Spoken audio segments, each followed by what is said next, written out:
weeks ago, the iRacing IRX All-Star Invitational returned for 2021 as the world's best in both full metal and virtual motorsport ventured onto the iRacing service to sling the dirt around the virtual Brands Hatch. It was Andreas Baccarat and Johan Haar taking victory in England, but real racers and sim racers split up for round two as we begin here at the World Center of Racing to watch some of the biggest name in motorsports duke it out on the virtual dirt. Hello and welcome back to RaceBot TV and iRacing Live for coverage in round two of the IRX All-Star Invitational presented by Yokohama. My name is Arjuna Kankipati, and alongside for today's action is Jonathan Simon with Tyler Maxon in the production booth controlling all the action. Excited to be back for round two, Johnny, and to see two different tracks in action. We start here in the Sunshine State, but once the pros are done, we'll make our way across the pond to watch the sim racers get their first competitive crack at the Circuit de Barcelona, Catalunya. And it's easy as a click of a button as we switch between the two circuits, two different continents as well, from North America all the way to Europe, to one of the brand new circuits on the iRacing calendar in Barcelona, brought to the service in the past 6 months. Looking forward to going there, but first off, we've got our motorsport drivers, our pro sim racers coming up at Daytona. It is a beautiful layout, one we previously used back in Red Bull GRC from 2014 to 2016.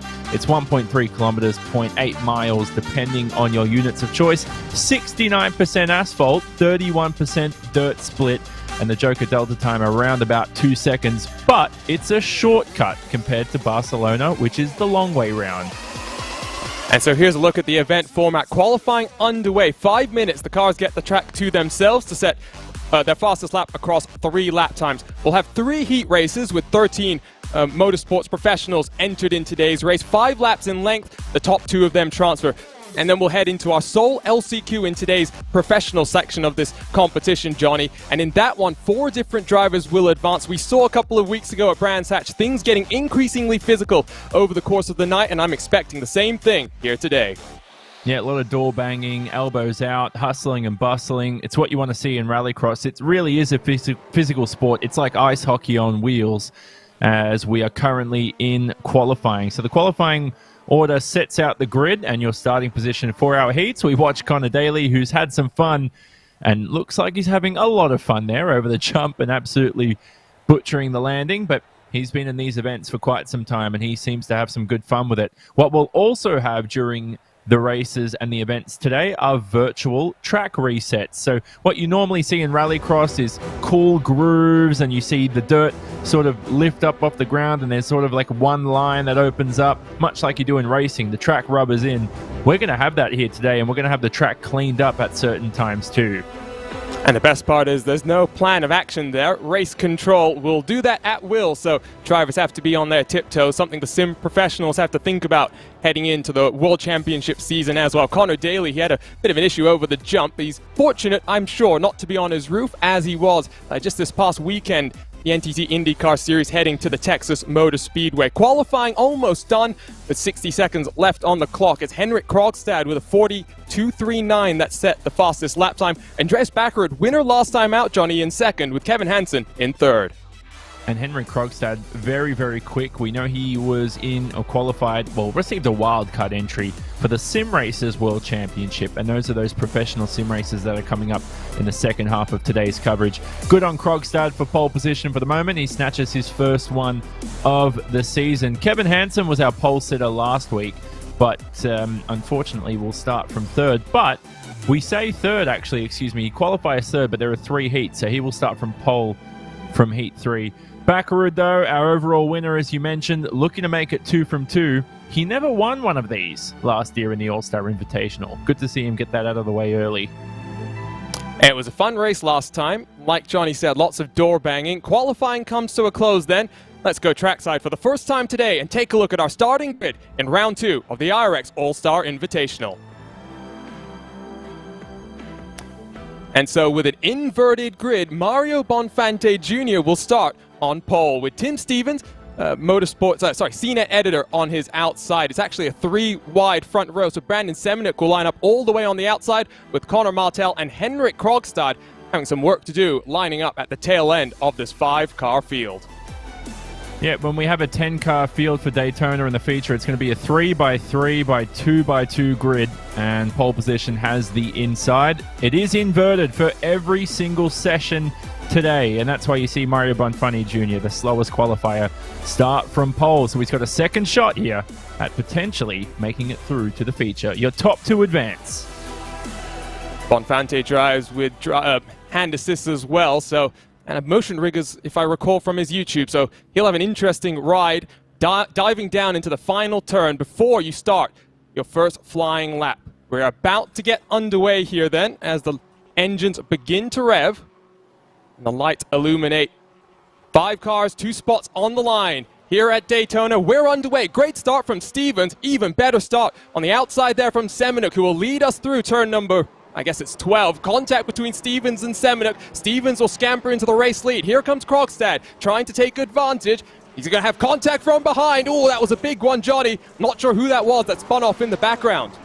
That was Mario Bonfanti Jr., so from pole position, he's around just before the jump, but it's Stevens from Semenuk, from Henrik Krogstad, who's made progress through the field. Now remember, as we said, the top two advance. Krogstad is hammering that brake pedal with the left foot as he tries to get his Subaru stopped. He's racing in the Hanson Williams Esports Subaru. That's a livery he donned during the World Championship last year. Now remember, you can only take one Joker, and you have to take it in this race. Semenuk goes for it.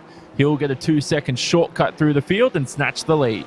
So he's now cycled into some clean air. Krogstad tucks in behind Tim Stevens, who was fairly quick last time, if not consistent. Right on board with the 77, working through the double right-hander, using the anti-cut curve to try and rotate the car, but unable to get the power down. And now we work through this long section. This is the only part, Johnny, of this layout that is not really run in the real world at any point at all. The rest of this track, 75% of this was used over the GRC years.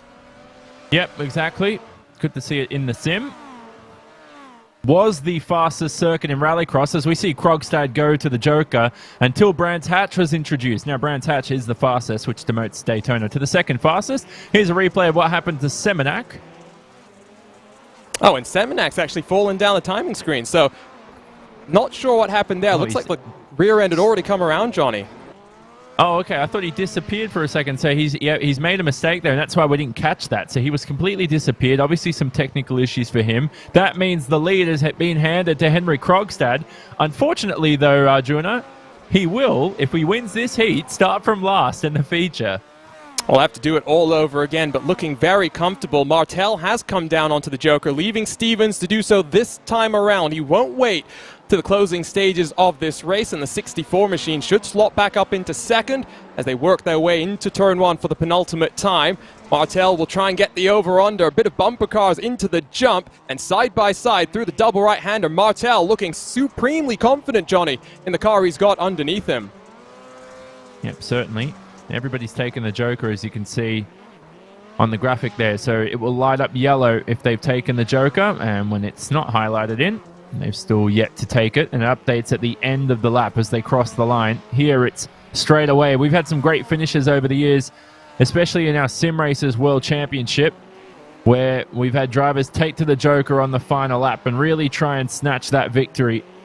And we've had a lot of great races here back in Red Bull GRC in the real world. What a shot by Henrik Krogstad, your 2020 RX2 champion, who will have some confidence going into the features. If you win from the back of the grid in the heat, yes, you've got to start from the back in the inverted top 10, but if he's done it once, he can do it again, although he's going to have to deal with double the field. And so Krogstad will roll to victory, supremely confident down into the start. Might have almost slipped his way up into second, but it didn't take him too long to build up a 4-second advantage, and the 77 for Hanson Williams Esports takes our first heat of the night. It will be second to Connor Martel, who will advance as well.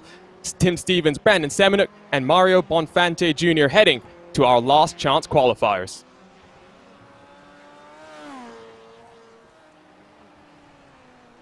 Still waiting for the final couple of cars to come across the line. There's Bonfanti Jr. very deep into the final corner, but he will finish up this race. 3 heats, so they will go by very quickly in this first portion of the night from the World Center of Racing. And straight away, let's take a look then at our starting grid for heat number 2.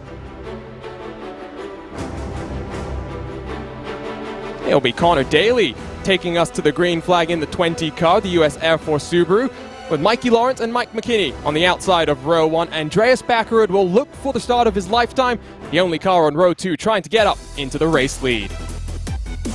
Pretty simple task, isn't it?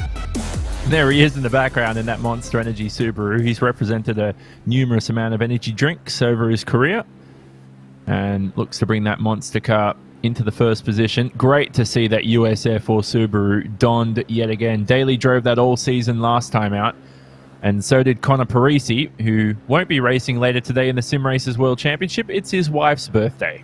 Good on him. Priorities there, clearly. But this will be fun. 2 will advance, 2 will go to the Launch Charles qualifiers. McKinney and Lawrence were very strong last time at Brands Hatch. See what they can do here today. We are waiting for the lights to illuminate. The engines begin to rev up for the Heat 2. Here, live from the Daytona International Speedway. Great start from Backerud, as you would expect, but Daly is going to get swarmed on the run down into the final corner.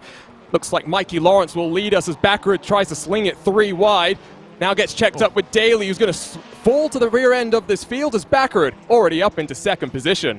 And Backerud had such a run coming off the International Horseshoe that he actually tagged the rear end of Daly there. It looked like there was contact between the two. Nothing out of the ordinary. Race control, I don't think we'll give a penalty for that. It was a nice love tap and just shoved Daly out of the way. So Backerud in second, right behind here, your leader of Mikey Lawrence. Mike McKinney is in third. You see Daly rounding out the field. Who's going to take to the Joker? First opportunity this time by. You can't take it on the opening run down to turn 1. Good strategy by Backerud. Do the opposite to Mikey Lawrence. But McKinney following him down. Not sure how that will play out in his favor. So it's Backerud now who leads as we start lap number 2. Did look as well as though Backerud used a healthy dose of handbrake to get around the tight right-hand kink through the middle sector of the lap. Now trying to use some clean air. This does look like the most racy competition that we've seen so far. Replay of what happened at the start, and Connor Daly getting bullied over the anti-cut curb. Yeah, I think it was too slow coming off the exit. Backerud just had such a run, and so he just shoved him out of the way. Good physical contact in Rallycross, and as much as Daly won't be pleased with that, won't be any penalties coming Backerud's way. So very surprised Mikey Lawrence did not take to the Joker this time by. He's got the 1.7 second gap between himself and Backerud. Remember, the Joker is a 2-second shortcut, calculated that is, from the entrance to exit. So if Lawrence goes one more lap, look, he's already lost the delta to Backerud. It's 2 seconds now. Does he go this time? And you see the Ford playing a bit of a block at this point for Backerud out front, who, just like Krogstad, if he wins in this heat, will get cycled to the tail end of the field and lots more work to do. What does Lawrence do this time around then? Into the final corner. Doesn't look like he's setting up to come to the Joker. He's staying out there and I think waiting until the final lap of this race, Johnny, but the gap now up to 2.7 seconds. He's got to be very careful. So right now he's not going to be alongside Backerud, but now it's a 1.5 second gap. Oh, and he's lost it in the background. That all but dashes his hopes of a... Now, where is he? Oh, Connor Daly's right behind him now too. So that dashes his hopes of a transfer position unless anything goes wrong for Mike McKinney. And to throw salt on the wound, a lock-up for a good whole 50 meters going into the right-hand hairpin. Fastest point of the circuit coming up. If he's going to go for it now, it may be too late. There's the replay of the spin coming off the exit of the jump, and he's thrown it and whacked it into the wall, just like we saw John Robertson do in our Sim Racers World Championship last year. And if anything, that gained John Robertson some time. Well, it's at least helped Lawrence hold on to third. Not going to matter too much because it will be Andreas Backerud and Mike McKinney that advance if things hold. Backerud through that right-hand corner, down onto the back straightaway to complete the final lap in heat number 2. Victor last time out, and he's starting off his night in very impressive fashion. I will say, though, for the first time, we saw McKinney Lawrence making it a challenge over the first couple of laps. Does look as though the pace is much closer than it was at Brands Hatch. Backerud takes victory. McKinney advances with him, with Mikey Lawrence and Connor Daly going to the last chance qualifiers. Andreas Backerud backwards over the jump to celebrate. Heat number 3 already getting underway, and it's only a 4-car affair once more. Let's take a look at the starting grid here. It'll be Jim DeChamp, the 111, taking us to the green with Landon Huffman and Tanner Whitten rounding out the front row. Whitten has some real-world experience here. He knows what it looks like staring down into the final corner. Kevin Hansen, just like Baccarat did in that last heat, will try and work his way from the tail end back to the front. Let's see if he can have a bit more luck than he had last time out, Johnny. And Jim DeChamp in the Nitro Circus Star car. There you can see starting from first on the inside. And then later on, we talk about Landon Huffman starting in the middle. He's got some work cut out for him. His first event wasn't present for round one. The 25-year-old from North Carolina. He's ready to go here, though. Top two advance as usual. It's the same format for all our heats. Tanner Whitten, though, you mentioned him. Very quick last week. In with a good opportunity here today. Finished second in GRC Lights back in 2015 when they came to Daytona. What can he do here today on the outside of the front row? Engines rev once more as we get set for heat number 3. Car squat down. Rather long hold. And away we go. Monster launch from Kevin Hansen there. Swamps Jim DeChamp. Whitten is getting bullied, though, into the final corner. It's going to be no major drama as Landon Huffman leads. Whitten does get further bullied, just like we saw with Baccarat, Johnny. Oh, and over the anti-cut curve. Tanner Whitten almost launches his car upside down. Holds onto it, though, for third position. Good stuff. Great start from Kevin Hansen. And he'll have to think Joker strategy already at the end of this lap. Won't have mum or dad on the radio. And so he won't have that help like he does in the real world. But here he goes, an overtake up the inside of Landon Huffman. Kevin Hansen, we know, is very quick. Didn't have the luck to his side last time out. Do the opposite to Landon, and he does exactly that. Nails his brake marker. He'll snatch the lead, but for how long? And that was a super smooth Joker, so Hansen will lead lap number 2. As Jim DeChamp has unfortunately lost it coming in through that final corner. So looks like Tanner Whitten now scrapping it out to try and catch up to these cars, and after serving a slowdown penalty after abusing the anti-cut curb, might be looking at a last chance qualifier run for him. Huffman, though, like you said, Johnny, first outing here. The Subaru had a good launch down into turn number, the final corner, which is turn 1 for the race. Slightly bullied Whitten off into the grass, if you ask me there. But that's what we may see when we have 10 cars flying our way down. It's that very same corner. Yeah, but how fast is that Ford Fiesta there, by the way, of Tanner Whitten? By the way, in the background, I'm watching an onboard shot of Jim DeChamp absolutely centered over the anti-cut strips in the final sector. It was quite hilarious. Got to do something in that Nitro Circus Star car as we watch them trundle through this right-hander. As Whitten now all the way up the rear end of Landon Huffman. The Ford Fiesta, some people argue, is the quickest when the track is worn out. Other people say it doesn't really matter. We'll wait and find out, I guess, at the end of this event. Well, he's closed the gap to the 75 machine, so who comes down onto the Joker this time around? There's the replay for DeChamp. Look at that! Oh, I'm sorry I joined it, but that's incredible. That's at a good 200 kilometers an hour, by the way. I mean, we're not too far from, NASA facilities. Maybe they'll want to take a look at some of those clips. Look at this, though. Huffman sideways over the jump. Whitten takes the anti-cut curve and takes second position as well. Now we've got one more lap to go after this. Both of these cars, Johnny, still have to come down to take their one and only Joker.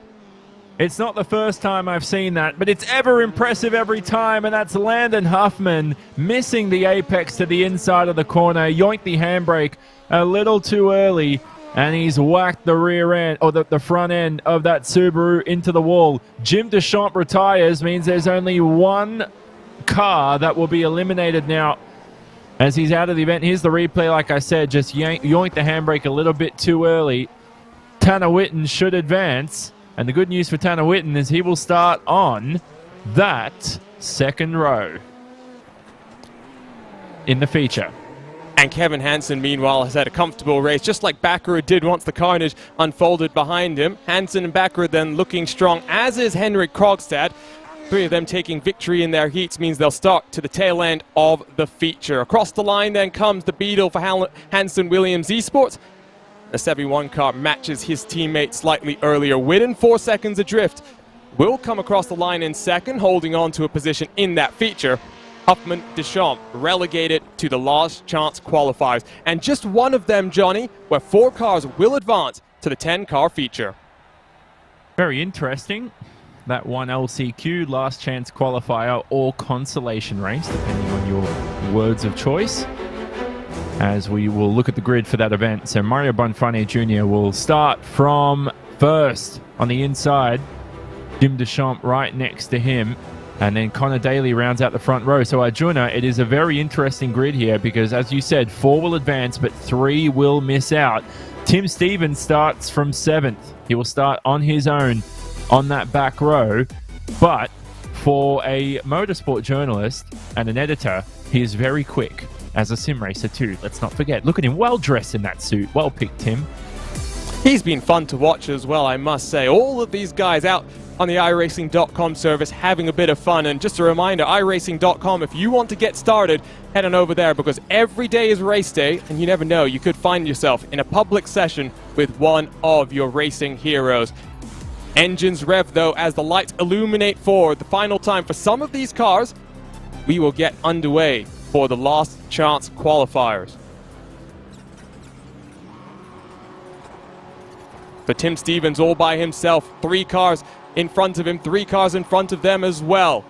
On the inside, Bonfante Jr. didn't have a great launch in the first heat of the night, gets swamped once more as contact is made on the run down into the final corner. And Landon Huffman tries to send a move down the inside.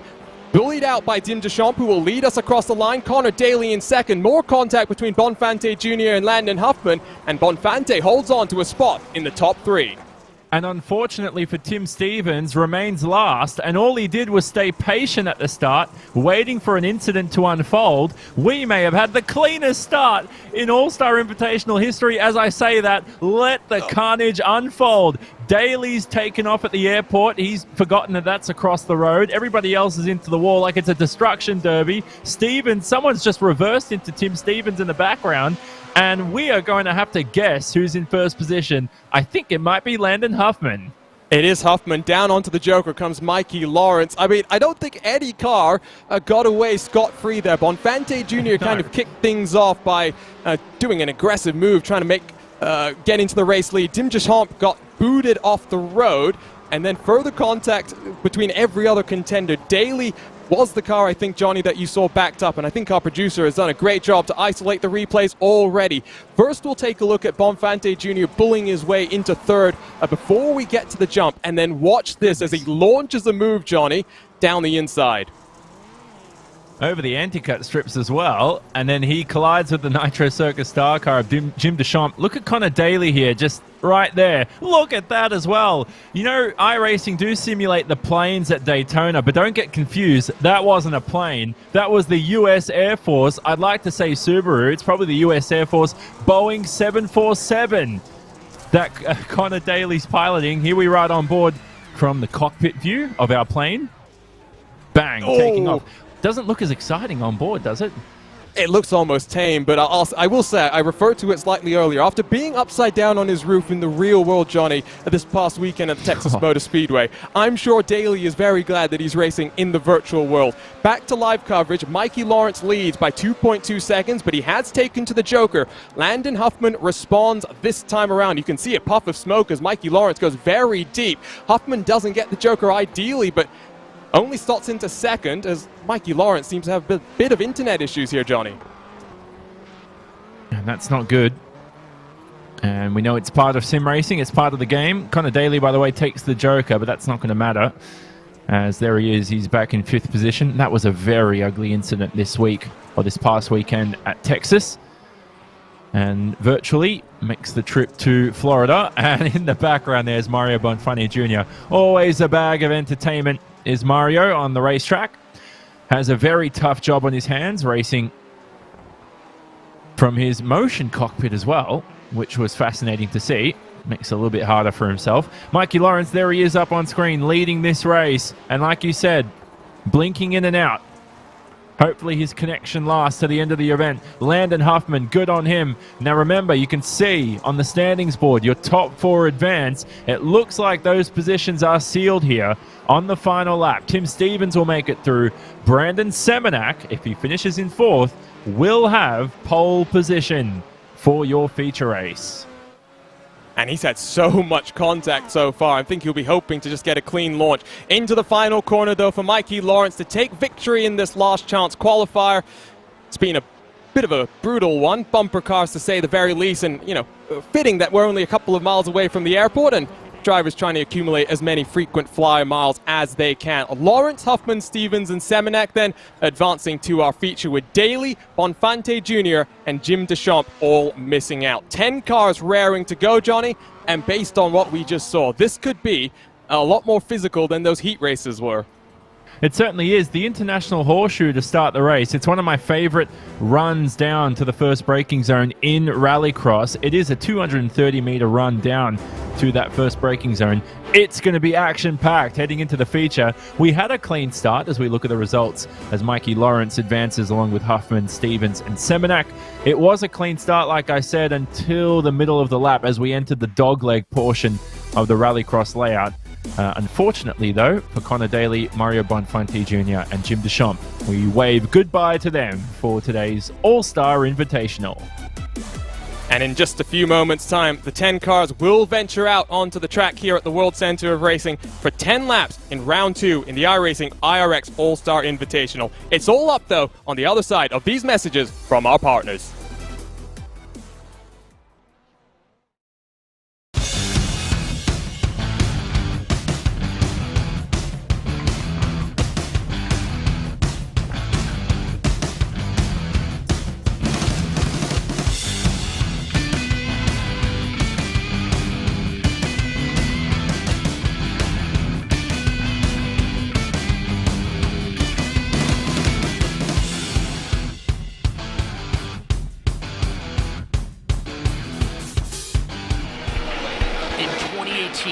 Nitro Rallycross took the racing world by storm with the biggest jumps. That is what Travis was hoping for. The best drivers.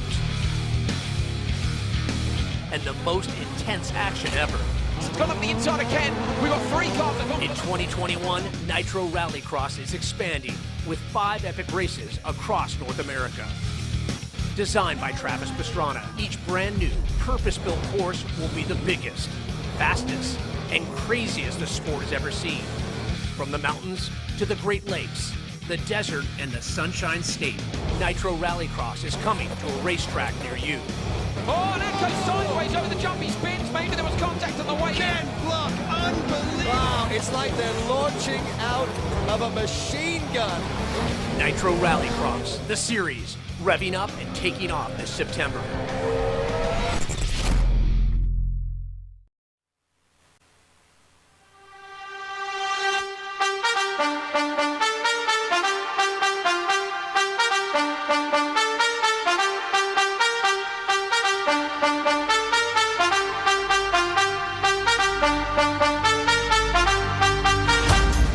Back live from Daytona International Speedway in round 2 in the iRacing IRX All-Star Invitational presented by Yokohama. There's one thing that separates first place from the rest of the pack: the finish line. High-performance, race-inspired Yokohama Advan tires give you the drive to win. Discover Advan at yokohamatire.com. My name is Arjuna Kankipati. Alongside for today's action is Jonathan Simon, with Tyler Maxson down in the production booth controlling all of the actions. We've said goodbye, Johnny, to the first of our 3 drivers today, and 10 now of motorsport's finest getting ready to go racing at Daytona International Speedway. And from the back are your quickest drivers in this race. You've got a World RX race winner, another World RX race winner, some RX2 champions, and ARX2 champions as well. You've got dirt racers towards the front. You've got a freestyle motorbike rider, or mountain bike rider, not motorbike rider, in Brandon Semenak. And you've also got a motorsport journalist. You've got a whole pick of the litter here heading into this feature race. All I know is it's going to be entertaining. We've got the biggest field we've had on offer so far today at Daytona. The run down to the International Horseshoe, I spoke about it. 230 meters to that first braking zone. you've got 3 wide action heading into there. You can just see it in shot on the left-hand side where that Joker lap is. It makes things very interesting at the beginning of our events. And crucially, drivers cannot take the Joker the first time around. So it does mean that, like you said, Johnny, you're almost inviting 3 wide action. And as we've seen, especially in that last chance qualifier, the driver that can get the best run off of that corner across the start-finish line and down into turn 1 can sometimes spring a surprise. Yep, certainly can. And partly cloudy skies out there too should make the car... Well, there we are. There you can see the weather. So partly cloudy skies just make the engines run a little bit more with some more power as well. A bit more cooling going in there as well. Not too much wind speed like we had in the Formula 1 race over the weekend, which unsettled a lot of the cars. But 41 degrees Celsius track temperature. Now that should make things a little bit untidy heading into some of these corners. And, well, it's what, 69% tarmac or so, Johnny? That's what you were saying at the start of this broadcast. Yeah, it's a 69% asphalt, 31% dirt split here at Daytona.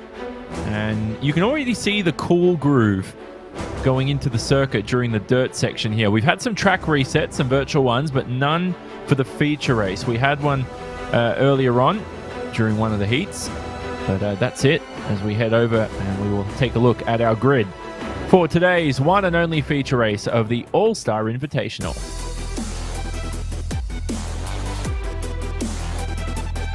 And so starting out front, Brandon Semenak, who's been a bit of a bowling ball so far in today's action. In the middle on the front row will be Tim Stevens in the 64 with Landon Huffman. Looks strong in the 75 Subaru, rounding out the front row. Mikey Lawrence, Tanner Whitten, and Mike McKinney, row 2 in today's field. And then we make our way back towards where the RX Superstars find themselves lining up. Connor Martell in 7th, Kevin Hansen in 8th. With Andreas Backerd and Henrik Krogstad on the final row of this grid. Andreas Backerd won a couple of weeks ago at the Virtual Brands Hatch. What can he do here today, Johnny? It will be a task to try and work his way through the carnage of 9 cars in front of him. Yeah, we'll wait and see. We saw Sage Karam from the back of the pack win this event in our All-Star Invitational last year.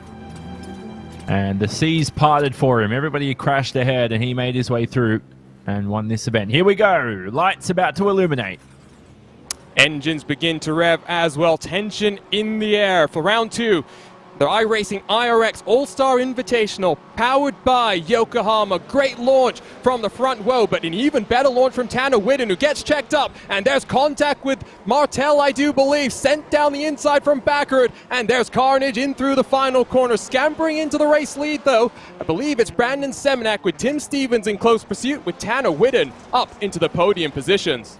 And that was Connor Martell and Mike McKinney involved in incidents. Backerd and Krogstad also involved in incidents. Backered's on his roof. There he is in the background, the Monster Energy Subaru on his roof and almost flipped over the barriers. The Norwegian sending himself back to Norway. Just forgot to wrap himself up in a box as he put his address on that package.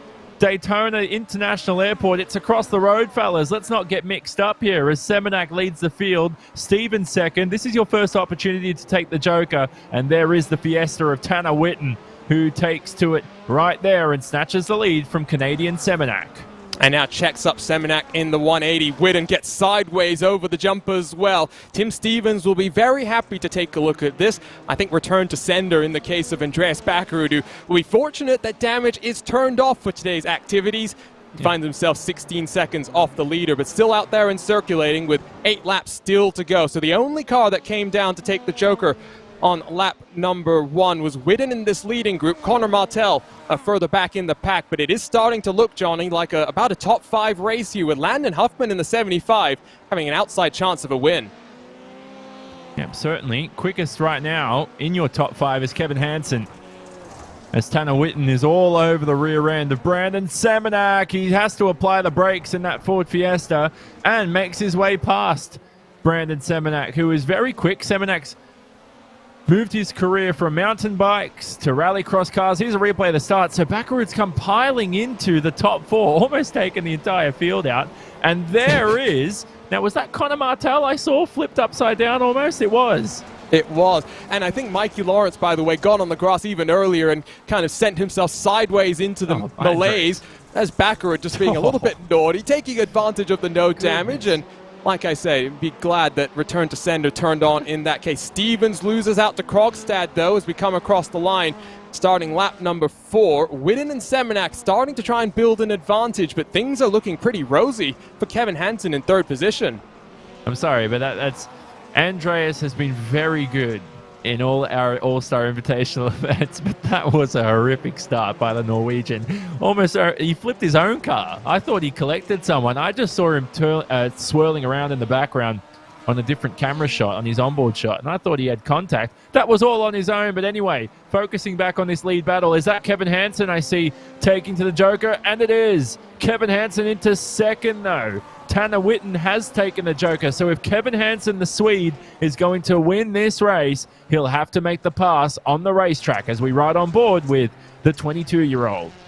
I think what was happening is Semenak was slow that last time around, and Hansen decided he had to respond now. Gap 1.5 between the 11 and the 71. What can Witten do? He's, like I said, not one at this track, excuse me, got a podium back in 2015, and GRC Lights came here, and then in 2016 he took the step up into the Supercar Series, not at Daytona, but a couple of top 10s in that campaign. Here comes Krogstad down to the Joker. Will he slot in front of Semenak? He does. So Williams Hansen Esports, Johnny, they run 2nd and 3rd position.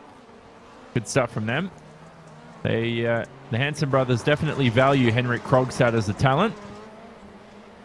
As we watch some more action down the back of the pack. This is Tim Stevens in the 64. Not the default iRacing number, it's his chosen number for this event. Right behind him is Connor Martel, who we know is arguably one of the quickest on the right day here in Rallycross cars. So he'll be making his way through the field for some points. He's already taken to the Joker. Stevens might as well go for it now and get some clear track. We'll see if he heads to it. And a good decision there by Stevens. Where does he cycle out then in comparison to Landon Huffman? Just in front of Huffman. Huffman, a fairly active iRacer as well, having some fun competing here on the Rallycross side of things as they work their way over the jump. Back to Hansen, who's all over now the rear end of Tanner Widden. Through the right-hand corner they work. Slight yank on the handbrake for the 71 machine.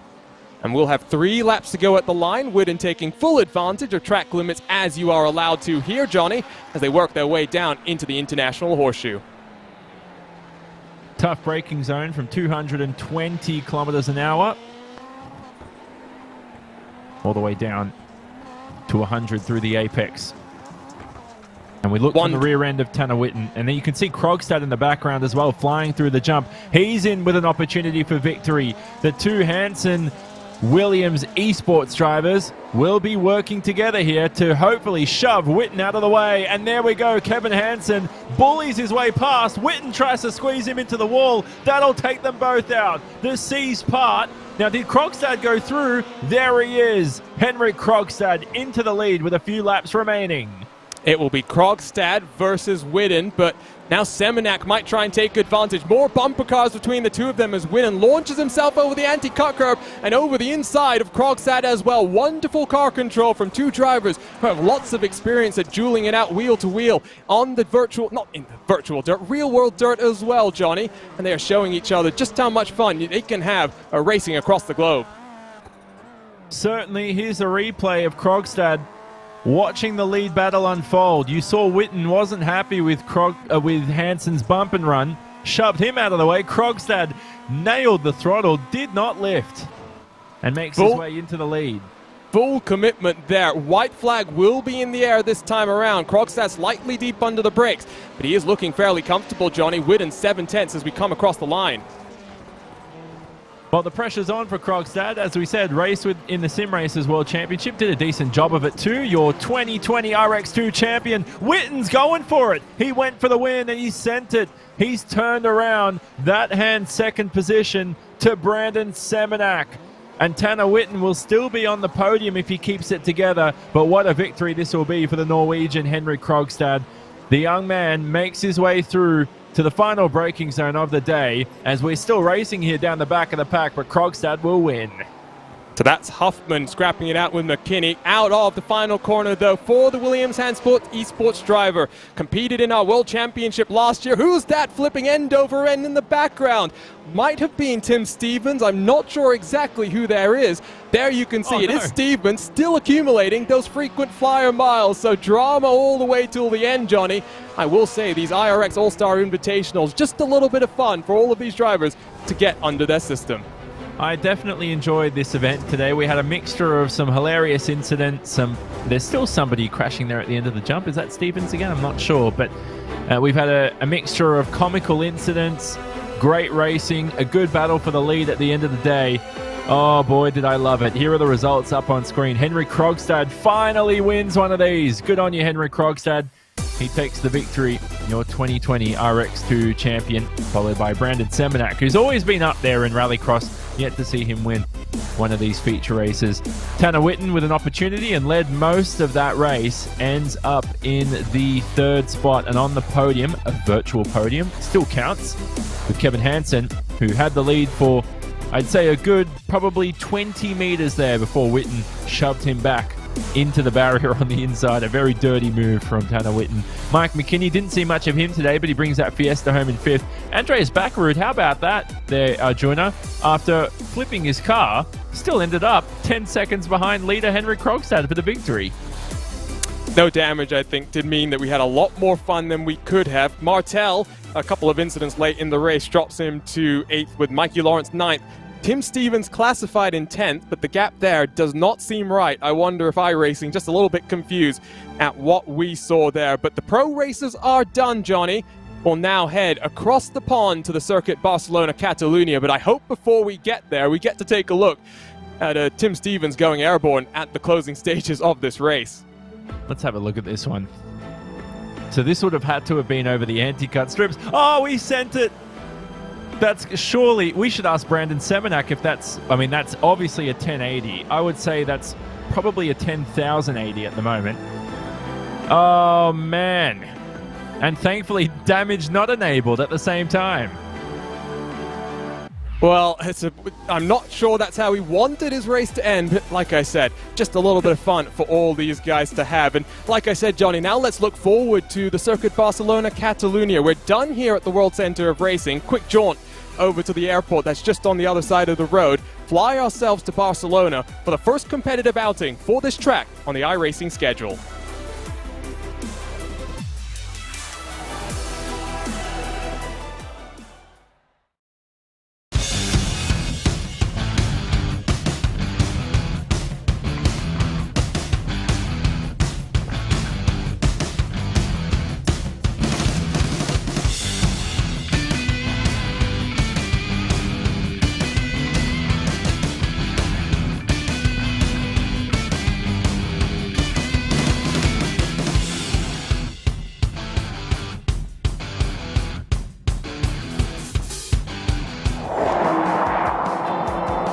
Today's new cars have upwards of 100 computers in them, and a dashboard rivaled only by a commercial airliner.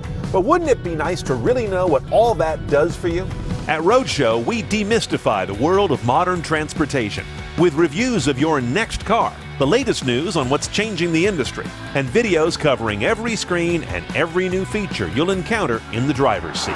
Get informed, get smart, and get going with Roadshow. In 2018, Nitro Rallycross took the racing world by storm with the biggest jumps. That is what Travis was hoping for. The best drivers. And the most intense action ever. It's gone up the inside of Ken. We've got 3 cars that In 2021, Nitro Rallycross is expanding with 5 epic races across North America. Designed by Travis Pastrana, each brand new, purpose-built course will be the biggest, fastest, and craziest the sport has ever seen. From the mountains to the Great Lakes, the desert, and the Sunshine State, Nitro Rallycross is coming to a racetrack near you. Oh, and that goes sideways over the jump. He spins. Maybe there was contact on the way. Ken Block, unbelievable. Wow, it's like they're launching out of a machine gun. Nitro Rallycross, the series, revving up and taking off this September.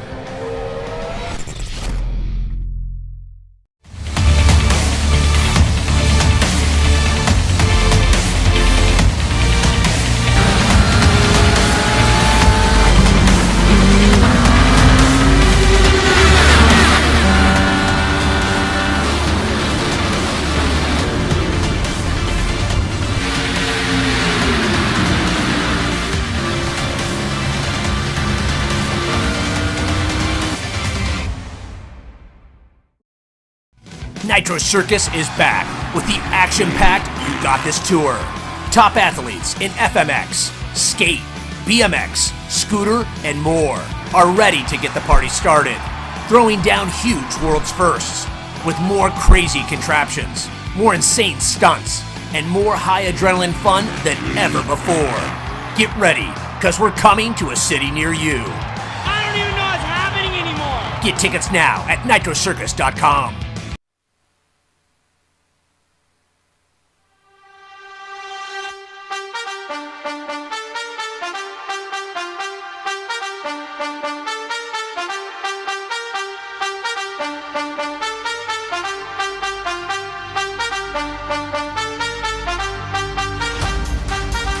Welcome back to iRacing Live and RaceSpot TV for Round 2 coverage in the 2021 iRacing IRX All-Star Invitational presented by Yokohama. There's one thing that separates first place from the rest of the pack: the finish line.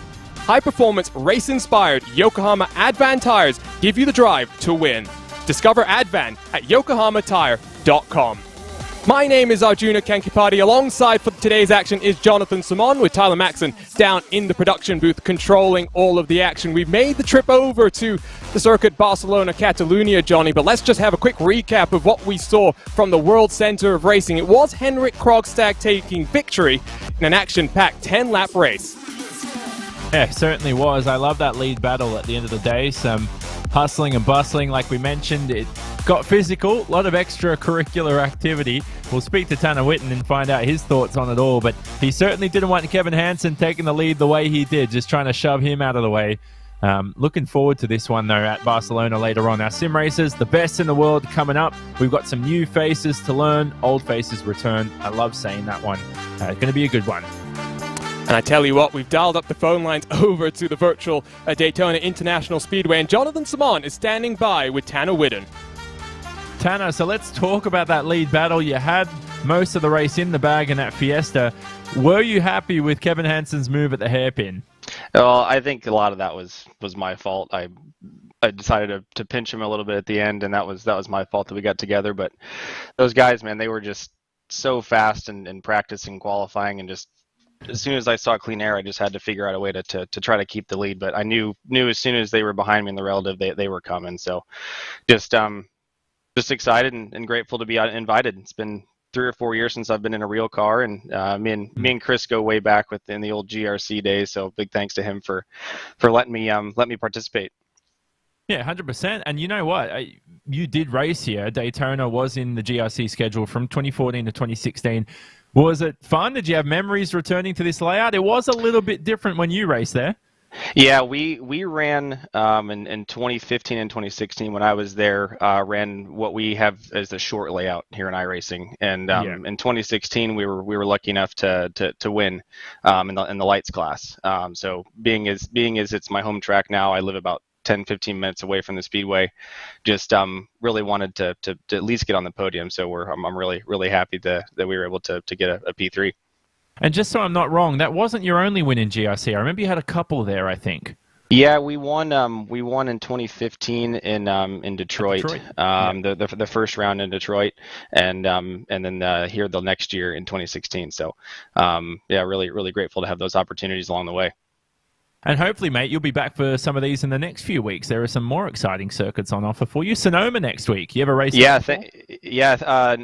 I don't even think I've done any official sessions in Sonoma in a rallycross car in iRacing. So it should be fun. So, yeah, I was excited that this came back, because last year with work I wasn't able to do many of them. But now that I've got a real job, I can be home and make all of them. Well, what's that real job now? Surely something to do with motorsport. Not necessarily motorsport. I work for a center console fishing boat company. We build just nice center console fishing boats. So it's a nice change of pace from motorsports, but it's still horsepower.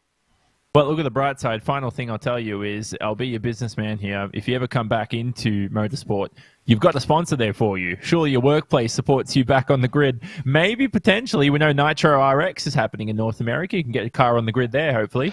Yeah, so we'll definitely be at the firm one in spirit. Just it'll be fun to go and watch and just kind of see how Travis has been doing things. So no, but just thankful for Chris and the opportunity, Traction Factory, my sponsor, and my wife watching in the other room. Just all the support I could possibly need. Yep, lovely. Good to speak to you, Tanner. Always good to see you in Rallycross. Good to see you back again, virtual or real. Yeah, appreciate it, guys. Thanks for putting this on. It's always fun. Broadcasts are awesome to watch, and we'll see you guys next week. Perfect. Thanks. So there we go, Arjuna. Tanner Whitten, who, again, had an opportunity of victory. Unfortunately, just fell short at the end of the day. And we've dialed up another driver straight away. Brandon Semenuk is standing by. Johnny, take it away. Brandon Semenuk, we have never spoken to you after an All-Star Invitational. It's good to have you, mate. That was another interesting event for you. Oh, so close to victory, though. Yeah, thanks. It's been a while since I've got to do one of the Rallycross events with you guys, so it's fun to jump back in and have a little bit of success, I guess. Hey, and I might be wrong, mate, but is that your best result in an All-Star Invitational so far? I think you've had a podium before, but never second. Yeah, I think I've gotten close, maybe like a top 5, but no, never up there. So yeah, it's cool to get on there. I think starting on the front of the grid helped, but starting to figure it out again. And some people who might not know you, Brandon, you were initially at the start of your career a free ride mountain bike rider. Now you've headed into motorsport. Surely the two sports translate in a sense in terms of control and other stuff. Some people might not think about it from 2 wheels to 4 without a motor, but there are some things you can take. Yeah, definitely. I mean, still heavily into the mountain bike side of things as well as motorsport stuff. And I think just like weight transfer and reading grip and those things translate quite a bit. But obviously, mountain biking, you use your body so much to do those things, and having the pedals and the... And sim racing for you, it's something you've been enjoying because you've been quick. We hope you've been enjoying it, though. Yeah, man, I've been enjoying it a bunch. It's great to jump on that, especially with the last year or so with less travel and stuff like that, just to be able to get on and go race your buddies. And so one thing as well, so your previous success here, you've had X Games, a silver medal X Games at Munich, at the Munich X Games as well.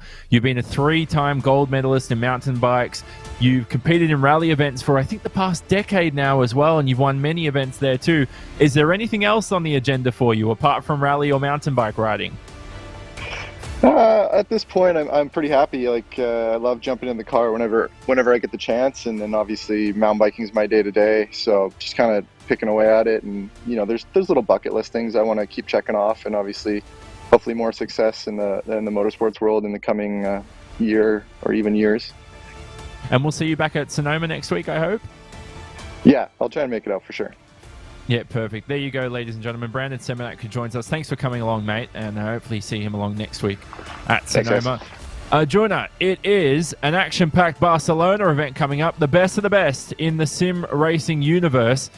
Oh, I can't wait for this one. Qualifying in about 5 minutes' time. And we, a couple of weeks ago, kicked off our visit to some of the newest iRacing tracks. Brands Hatch produced an interesting race. Our world champion Johan Hoth did take victory there, and he returns now to sunny Barcelona for us to get started. A track, Johnny, that I've had the pleasure of trying to do some hot laps and seeing how competitive I can be compared to sim racing's finest. The answer is several seconds off the pace, but it's a very tight and twisty track. It can be hard to really make sure that you get the passes done. Qualifying is going to be crucial, as is staying out of trouble. It's definitely one of the most difficult circuits to overtake on. You'll need to pull off most of your overtakes through the Joker lap because you get such a good run coming out of there. It's a 1.14 kilometer circuit, 0.7 miles depending on your units of choice. It's one of 3 rallycross circuits that round itself anti-clockwise. 10 corners. It's not the most. Daytona has 11. That's the circuit with the most corners out there. One of 3 brand new rallycross circuits that we brought to iRacing in the last few months. Now it's a 60% asphalt, 40% dirt split. Very interesting layout. The Joker Delta, it's 2.6 seconds at the merge, but if you take it in clear track, it's actually 3.6 seconds. You gain an extra second to the end of turn 2, so very, very interesting there. The Joker entry is located towards the end of the lap. It's the Formula 1 chicane that we can that we use here today. Now, we've got a multitude of layouts. The finish line is the old finish line we had in FIA World RX, but the start line is the new one. It sometimes can be a bit confusing, and there are strategies that you can use to build up speed, of course, because the Joker is the one that, of course, runs longer as well. I do believe we have one more interview standing by. Unfortunately, Henrik Krogstad unable to get on the virtual phone. We've got his teammate instead. Kevin Hansen is standing by with Jonathan Simone. Kevin, first of all, you got me? Can you hear me? Yes, I can hear you, finally. Finally, perfect. It took us about a good whole 20 minutes. Let me tell you something, mate. You almost had victory in that Daytona race. It was exciting to watch. Tanner did obviously apologize, did not mean to take you out, but hey, at the end of the day, good fun racing on the sim. I mean, that's Rallycross, and I'm super stoked to have had a clean race this time. I mean, last time for me, I've never been that good in a qualifying run that I was in round one, and I was really bummed to miss out on all the action there. So really good to get to the main event this time and fighting for the win. Of course, unfortunate to got taken out, and I'm sure it's a race incident. So it's really unfortunate, but hey, we got the win with Yellow Squad and Henrik, and I was on the Discord with him, and he sends his regards, and he was super stoked about the win. So cheers. Yeah, last week when you out-qualified Kevin, when you out-qualified Henrik, it's actually a very good effort because remember, he qualified for the Sim Racers World Championship. He was competing with the best on the sim. So for you, are you going to compete with the best on the sim this year as a side hobby? Well, if we go again to Brands, I can have a go because it seems like that was a good track for me. So, I mean, the level of the Hansen Williams esports team is incredible. I work with the guys a little between the races, and I mean, Josh Fox and the other guys, you know, they are incredible, and everybody at Williams working with us here, you know, doing such a great job. So sim racing is super, super hard. I mean, even if I'm good in reality, I have a lot to learn still on iRacing and by my teammates. So for sure, if I do a bit more practice, the season is not yet here, so I guess then we can have a go. And I was joking around today. We were talking Joker strategy when we were riding on board with you, and I said, you don't have mum or dad on the radio to help you out this time out. It's a little bit different on the sim. It's very different. Here I'm all on my own, and in Sweden it's actually just 2 minutes to midnight. So I think nobody even in my family is watching, to be honest. So full on my own, but that's so great to have Henrik with me. It's you know, a team effort to get this win, and we're working together in the heat races. I was spotting for him a bit, and the same other way around. So, like you say, it's very different to the races on the World Championship and in Nitro. For sure, I would like to have all my family here helping me out, but it's also good to do a bit on your own. And final question for you. So, what's on the agenda for 2021 in terms of racing? We know you want to win one of those FIA World Rallycross Championships, although you've got a lot of talent to beat. We know your brothers won a World Championship, Christopherson's won a whole lot of those too. When's it going to be Kevin Hansen on top? Well, I want it more than ever, I can tell you that, and I'm working very, very hard to be you know, the best version of myself that I can be, and to be here on iRacing, warming up for the season, this is giving me huge, I think, steps forward to be ready for when the first races arrive. I want to be world champion this year, and this is for sure a target of mine. And I want to do the best as I can. And let's see if we can put all the pieces together here at Hansen Motorsport with the car and with the team and have some luck on our side. I believe then we can fight for the world championship. Nice. And Kevin, before we let you go, and I'm sure go to sleep as well, want to ask you about Barcelona. We're about to see it in action on iRacing for the very first time. You finished second back in 2019. What are your thoughts on this track? And if you want to make a pass, where's the one place that you really think it can happen? Oh, I had a really good time on the iRacing Barcelona track just a week ago before the Brands race with my mates at Williams, and I made a pass on some in the sim. Well, you heard it from an FIA race winner. Thanks for joining us, Kevin. Hopefully we'll see you back in action in just a week's time, from Sonoma. Qualifying underway for the Sim Professionals, Johnny, and just like it was for the Real World Superstars, 5 minutes, and they'll get 3 minutes, the track all to themselves to set their fastest lap times. And did you see the grandstands where the people have to sit here at the start? So that's where the start line ends, into the first braking zone. Knowing some of the incidents we had in the All-Star Invitational, I feel like we could see some cars flipping in to the virtual stands. Thankfully, though, they are empty. How sad is that, heading into this sim racing event? Not much virtual fans in attendance. They're not going to be empty for too long, though. You can see as we take a look at cars on track, here is Kevin Ellis Jr., the number 98 car, and already working into the Joker lap for qualifying, taking an interesting line here to try and build up the most speed that he can. And so we will check in with Kevin Ellis in just a few moments' time. Well, the great thing, Johnny, about this, like we said, first competitive outing on this track, so there might be a few competitive advantages that drivers have found. And the iRacing team has a couple of months before our World Championship gets underway to take a look right on board, Johnny, for a lap with Kevin Ellis. So where's he coming up to now? He's coming up toward, this is the tricky middle part of the lap here. So tiptoe your way through here. Don't push too hard. There's not too much lap time to gain there. There's more to be lost. And then on towards now the Grand Prix section, back onto the Rallycross layout. Throw the car into here, but hug the wall to the inside. The exit into here sets up the entry to the jump. Stay to the left-hand side of the racetrack over the jump, and then push to the right-hand side. Joker is there to the right-hand side, the long way around through the Formula 1 chicane. We're going to take our way to the reverse section of the layout. He throws it into the gravel to maximize lap time there. That time from Kevin Ellis Jr. Now, where does it put him? I haven't seen him up on screen. Did he potentially collect? Now, we know if you hit a barrier or hit an anti-cut strip too hard, you collect what's called a 0x, and that may have happened there, Arjuna, to Kevin Ellis Jr. I believe he clipped the wall in the final corner, just trying to, like you said, minimize the distance and get the fastest lap time that he can. Let's check in with one of the Set Esports drivers as they begin one of their qualifying lap times as well, coming down into the Joker and sweeping the momentum across the start-finish line. Let's jump on board if we can and just run through this high-speed left-hander with Joni Ollikainen in the 44 car. Wonderful visor cam view here, as you'll see just how smooth, Johnny, the drivers try to be, using all of the surface as well. You can see those anti-cut curves on the inside. The number 44 car clambering all over them. Pole position last time out in the All-Star Invitational. And he's had many of them in the Sim Racers World Championship. Well, sorry, I say many of them. He's only had one. Ollikainen now through the jump and towards the end of the lap here. This is exactly what he sees from the cockpit view. Through the final couple of corners. Don't hit that wall on the left-hand side. Does he snatch pole position on his final run? He does, by 1/100th of a second over John Robertson.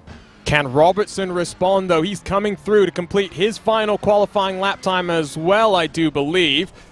Working his way through the infield section then. Tight to the inside wall, over the jump, setting up for the final corner there. This is the crucial time for Robertson. Oh, so close to our World Championship just a couple of months ago. What's the lap time going to be there? He maximizes the final corner.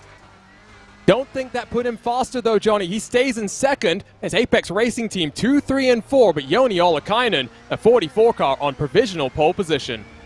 Now, this is interesting. Hearth has used all his quali runs, I think. That's it. So he went, you take the Joker to get a quicker run. You gain 1 second by taking the Joker all the way on the run down to turn 2 here, where you saw Johan Hearth off the racetrack. How about that from Ollikainen? 2 poles in a row. He's definitely the quickest at this point of the year, where everybody's still a little bit rusty heading into mid-year Rallycross and heading into pro qualifiers. Sindre Silva, by the way, how awesome is that? Qualifies 5th.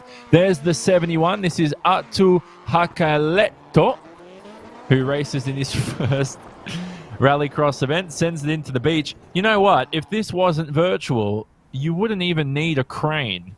You'd essentially just, like, what would you do? You'd have to, I think you're done for. I think you'd have to red flag the entire day. There'd be so many cars in that gravel trap. Well, there wouldn't be as much gravel in the trap as there would be out on the track as well. 20 seconds left, and it does look as though 28 cars, most of them done with their qualifying attempt. So Joni Ollikainen with pole of 44.57. John Robertson, a 44.67, just 1/100th of a second between the two of them. Johan Hearth, the world champion, in third, with Kevin Ellis making it 3 Apex Racing Team cars in the top 4 for qualifying. They will split themselves amongst the heats as qualifying comes to a close. And we go trackside here from the circuit Barcelona, Catalunya, to take a look at our starting grid in heat number 1. No invert, so Ollikainen will start on the front row alongside Sindre Silva, with Luc Fournier and Bo Albert, row 2. Quentin Violate for the RHE Esports team, alongside fellow Frenchman Louis Lejeune, and all by himself in 7th, Adam Alderson will round out our 7-car field here in heat number 1. 28 cars, Johnny. I do believe we're looking at 4 heat races in which 2 cars transfer to the feature in each one of them. Yep, exactly. So just like we had for the World Championship, and then 1 from each LCQ. No inverts, as you said, like we had for the All-Star Invitational. It's all business here on the run down to Turn 1 at Barcelona. Very similar to Daytona in a sense. It's about a 200-meter run down to that first braking zone. You can, or you can't take the Joker here the first time you pass by because you haven't crossed that finish line, so they'll have to wait next time by as well. 2.6 to 3.6 seconds, that Joker merge. There's the grid. Lights illuminate. Engines rev for the first race of the day. What can Ollikainen do from the front row here? Alongside is Sindre Silva. Great qualifying performance from him. And a 2 wide all the way through the pack. Silva on the outside with a slightly better launch. Contact made behind. Going to check up all those cars. 4 of them stacked up with one another. But Ollikainen and Sindre Silva, first and second, scamper into the infield. Luc Fournier in third, with Bo Albert at the tail end of this field. Adam Alderson up into 4th already, Johnny. Yep, good start from him. How about Sindre Silva here? Can't take the Joker this first time you pass by. Just the way the rules are. Silva's bullied out of the way there by Luc Fournier. We've had a lot of contact. This is the first official start we've seen in a World Championship unofficial event in iRacing, and it looks just like it does in the real world. Here they tiptoe through the middle sector, very close between these drivers. Into the barrier, I think in the background, was Adam Alderton, and he's lost progress now. All sorts of chaos. Bo Albert was getting his elbows out, works his way back up into 4th where he qualified, slinging themselves back onto the dirt now to complete lap number 1. It's Ollikainen from Silva, from Fournier, from Albert. The top 4 have not changed. And into the final corner, Ollikainen with a 1.7 second advantage. There's a couple of cars going down onto the Joker. It's Adam Alderton and Louis Lejeune that have committed early in this race. Yeah, good stuff from Lejeune. Now, did Alderton take to the Joker? I'm not sure he did. No, so it was just Louis Lejeune. And that will light up at the end of the lap. So there it is. Lejeune's the only driver to take to the Joker. So at the moment, Ollikainen leads from Silva. They are the 2 drivers that will advance. That's your cutoff point as they enter the middle section here. And you occasionally see some overtakes in Rallycross, but this circuit is one of the most difficult to overtake on the Rallycross service. And you take a look here. It's all, as you go over the jump, it's about setting yourself up. Albert does the opposite of what the cars in front do. He commits, as does the car behind. Now some clean air the Australian has to try and use this to his advantage. Ollikainen 2.7 seconds clear, looking comfortable to advance his way into the 10-lap feature. Who will join him as Sindre Silva and Luc Fournier still very close as we go to the side-by-side action. You can see Albert on the left having taken the Joker, Johnny, with Sindre Silva and company on the right-hand side. Yeah, certainly. I'm going to have to do this race without live timing, so I'm going to rely on pictures that speak 1,000 words. And that Joker, now, arguably, when it's the long way around, it's not a shortcut like it was at Daytona. You lose time by taking the Joker. The interesting part about it is you don't have to take it on the final lap here, as we see Bo Albert and Luc Fournier squabble it out. So Luc Fournier is ahead of Bo Albert there by taking the Joker. So just your top 2 yet to take it. But my point is, if you take it on the final lap, you lose that extra second you gain all the way on that run down to turn 2. Here's the battle for P3. This will be a transfer position if Ollikainen or Silva, if anything goes wrong between those 2 cars. Penultimate lap, you should see Ollikainen and Silva take to the Joker. Problem is, though, if they're squabbling this hard, it's just allowing Sindre Silva to build up the buffer, and as expected, we are expecting him to come down to the Joker this time around. He does blink, but Ollikainen, so comfortable in the race lead, decides to wait till the final lap. Watch for the merge here. Silva holds on, and he's got a bit of an advantage over Fournier and Albert coming down into turn 1, Johnny. He should be comfortable to complete this lap. Yeah, certainly. So Ollikainen, I mean, that's not a good decision, but he's leading by so much. There isn't really a bad decision for the Finn. He will start from pole when he wins this heat later on. Silva will join him, the ever-improved Norwegian of Sindre Silva. Your Norwegian's faring very well today. Henry Krogstad a winner. Sindre Silva potentially will advance to another feature. Didn't make many of them for the Nitro Circus team in the World Championship. There's Ollie Kynan to the Joker. So it's a 3.6 second Joker there at the merge, 2.6 all the way to the run down to turn 2. Silva joins him, and with some style there across the line. Lighting up the rear tires, that's for sure. So Fournier, Albert, Lejeune, Alderton, and Violate, who we didn't talk about at all in that race, will have to make their way through the launch chance qualifiers. Let's take a look then at the starting order for heat number 2. We've got some very strong contenders to watch out for. At the front, it will be John Robertson in the 86 machine alongside Jarno Leskinen, with Rasmus Toivonen and Atu Akaleto rounding out row number 2. Jacob Raffos in 5th alongside Lucas Kram, the Canadian, and Luke Kraus, will round out another 7-car heat. These Scandinavian names, Johnny, sometimes they just get you. Not only that, but the Lucas and Luke got you too. Lucas Kram, it got me just then. Lucas Kram, Luke Kraus. That's a tongue twister with them right next to each other on the grid. By the way, Jarno Leskinen, born 2008. Jacob Raffos, born 2007. Have a think about a memory you had from 2006. Those two weren't even conceived. It's a 200-meter run down to turn 1 here. John Robertson, you're almost world champion in 2020. Looking to make an improvement in 2021, and it starts here in these all-star events. Get some confidence for yourself heading into this first braking zone. There was a track reset that has taken place as well, so we will watch out in the course of these heats for ever-changing track conditions. Engines rev and the car squat down. We get underway. I believe that's Lucas Kram at the back, who did not launch. The Set Esports teammates rub doors as we work our way side by side into this middle sector. Don't think Robertson can hold on for now. He will take the long way around as they funnel their way 3 wide. He does just about hold on as Leskinen in the Williams Esports machine in 2nd, with Rasmus Toivonen in 4th, chasing down Jacob Raffos, his teammate. What a start here. Toimonen's got nowhere to go. He looks quick, but he's got to deal with Leskinen and Raffos up ahead of him, the 2 young men, as now Toivonen goes for a move. Remember, he raced here in Super 1600, makes a move here on the Sim 2. Brilliant job by Rasmus Toivonen from a driver who was on his roof here in the real world just a few months ago.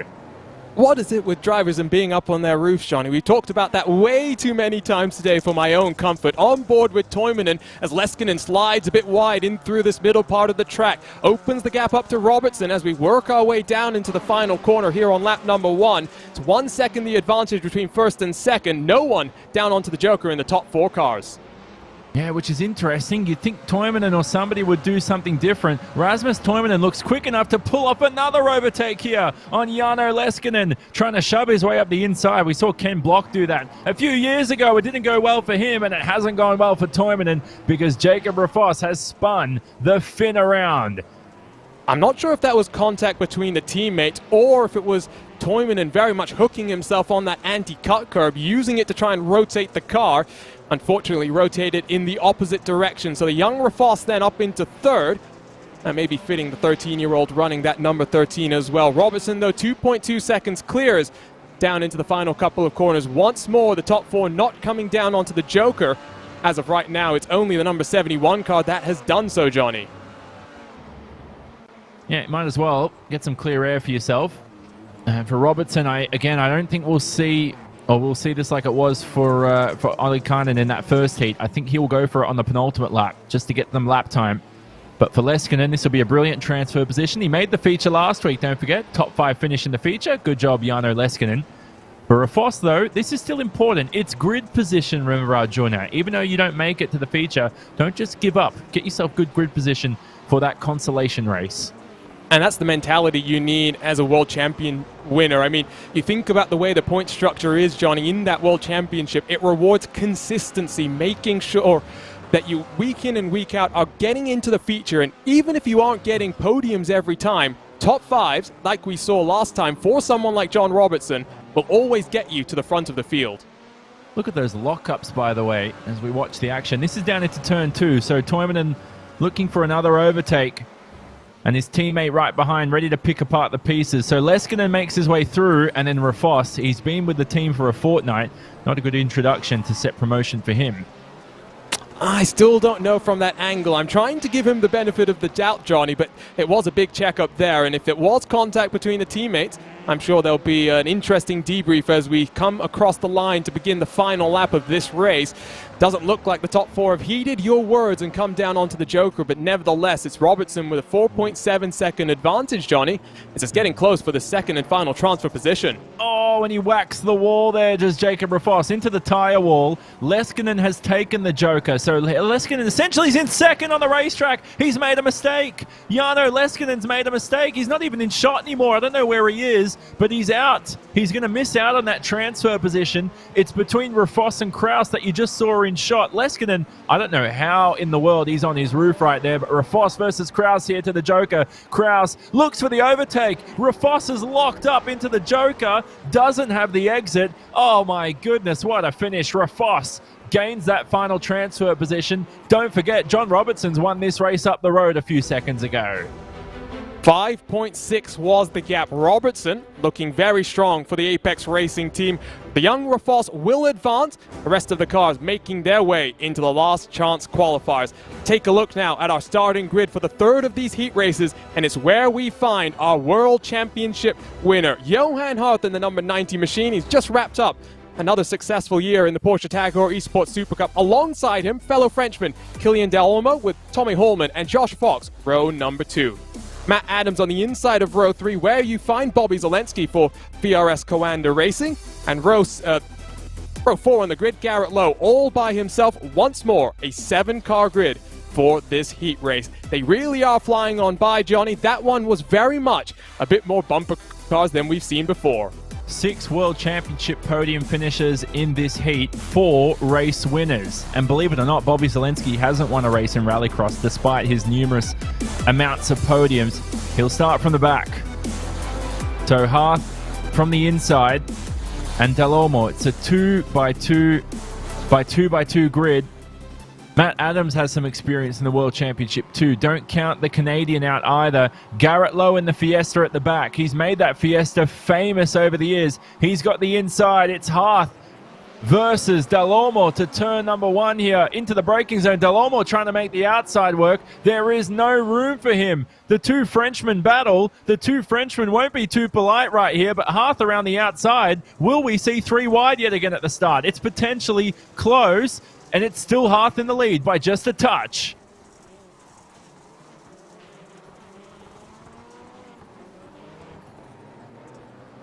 Across the line then to start lap number 1. Hearth leads from Delormeau, Holman with Fox all the way down the road. Garrett Lowe has made his way up into the 4th position, but some separation now forming between the front cars. 1.1 between the 2 Frenchmen, Johnny, as we work our way into the infield.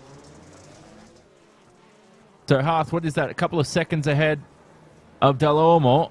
And Holman's right there looming too. We know Tommy Holman's a multiple-time winner in Rallycross. Grabbed 2 wins to his name. That last heat, by the way, was some of the best racing I've seen in Rallycross. Certainly on the iRacing service. It was brilliant. 3 wide at the start, cracking finish. And it continues again here. This layout is producing some good action for us. So Joker's here this first time by. You'll see it light up on screen. Now, did Garrett Lowe potentially take to the Joker that time round? No, Matt Adams and Fox. I think Garrett Lowe has had a technical issue. He's parked back on the starting grid. Not sure exactly what's happened to the 06 Fiesta, but that means 1 car guaranteed to make his way into the consolation races. Still close out front, though, with Johan Hart having to look in his rearview mirrors where Delormeau and Holman are keeping him honest, Johnny. As we work down into the Joker, it's going to be important which car decides to go this time around.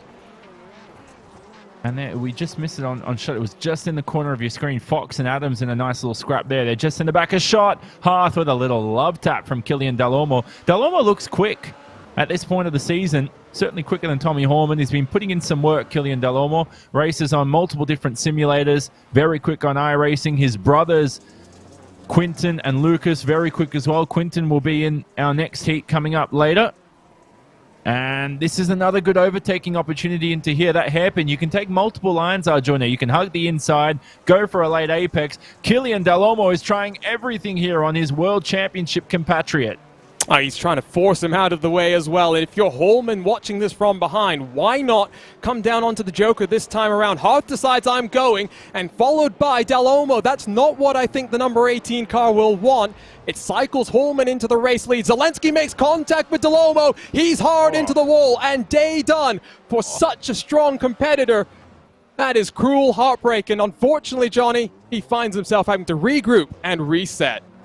Yeah, he'll have another shot in the LCQs, but goodness gracious, that's a whack with the wall right there. That's incredible. That's thankfully, that's the sim. Oh, and I see Zelensky in the background as well, spun around at the hairpin. So this is what happened to Del Olmo. He's trying to shove Hart through the Joker, and contact with Zelensky, whack with the wall. The engine's gone. He's out of the race along with Garrett Lowe. So now we're going to have to establish who's in the first position. So Holman is still in first, yet to take the Joker, so it's Hart from Fox. I think Holman will advance. He's got the Delta on Josh Fox, doesn't he?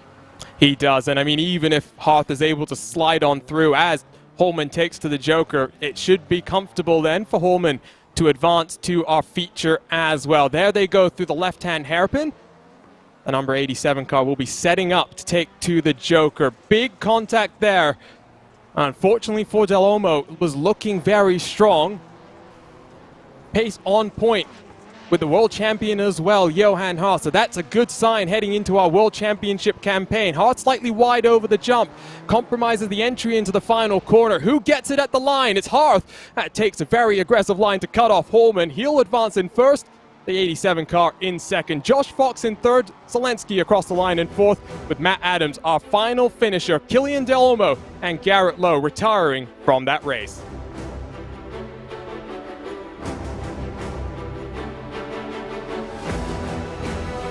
Getting word that Garrett Lowe had a small technical failure early in that race, so that explains his issue. Let's go ahead then and take a look at our starting grid for heat number 4. We are flying through these heats, and once more, it's an Apex Racing team driver on the pole position. Kevin Ellis, as he ventures into the Rallycross world alongside Altus Esports driver Luis Nunez. Jake Robertson on the inside of Garrett Maines with Josh Edmondson and Quintin Del Olmo rounding out row 3. Jarrett Liebert in 7th position all by himself as our 28 cars, Johnny, split up into 4 equal heats.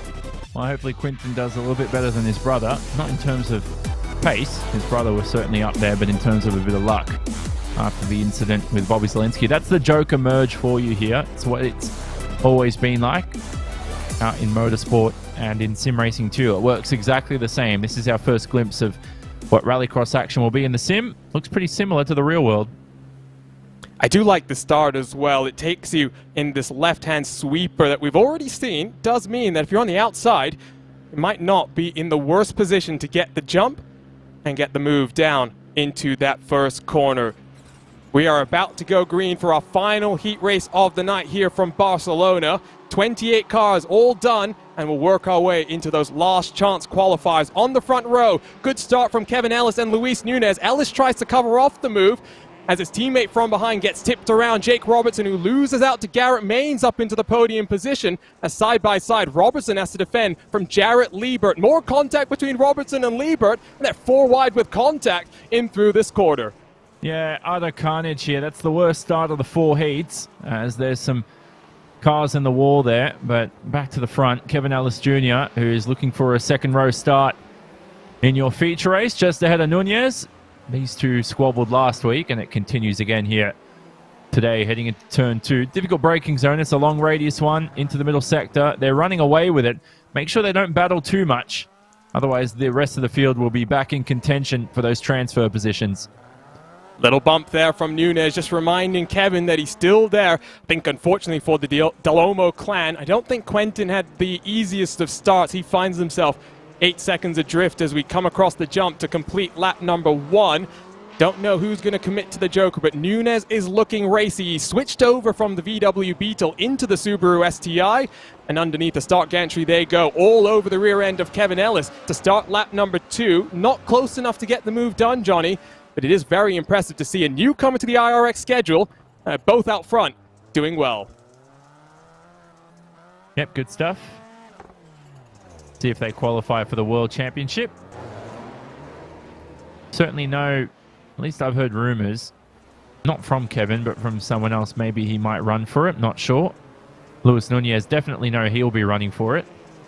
And they've both certainly got the talent. It'd be good to have them on the grid if they can make it through Pro Qualifiers. If they make it through, because Pro Qualifiers is a very tough task. It's a long few weeks doing those events. Josh Edmondson behind. Hasn't raced in the World Championship before, also in with a shot. Jarrett Liebert, though. So where's Jake Robertson fell? He's fell down to 5th. He's taken the Joker. That's why. That's lit up on screen. So he's the lead driver to take the Joker. 3.6 seconds. You do the math. Jake Robertson is not in contention for a transfer position, but if he can get himself up in the 3rd position, he will have that grid spot for the LCQs.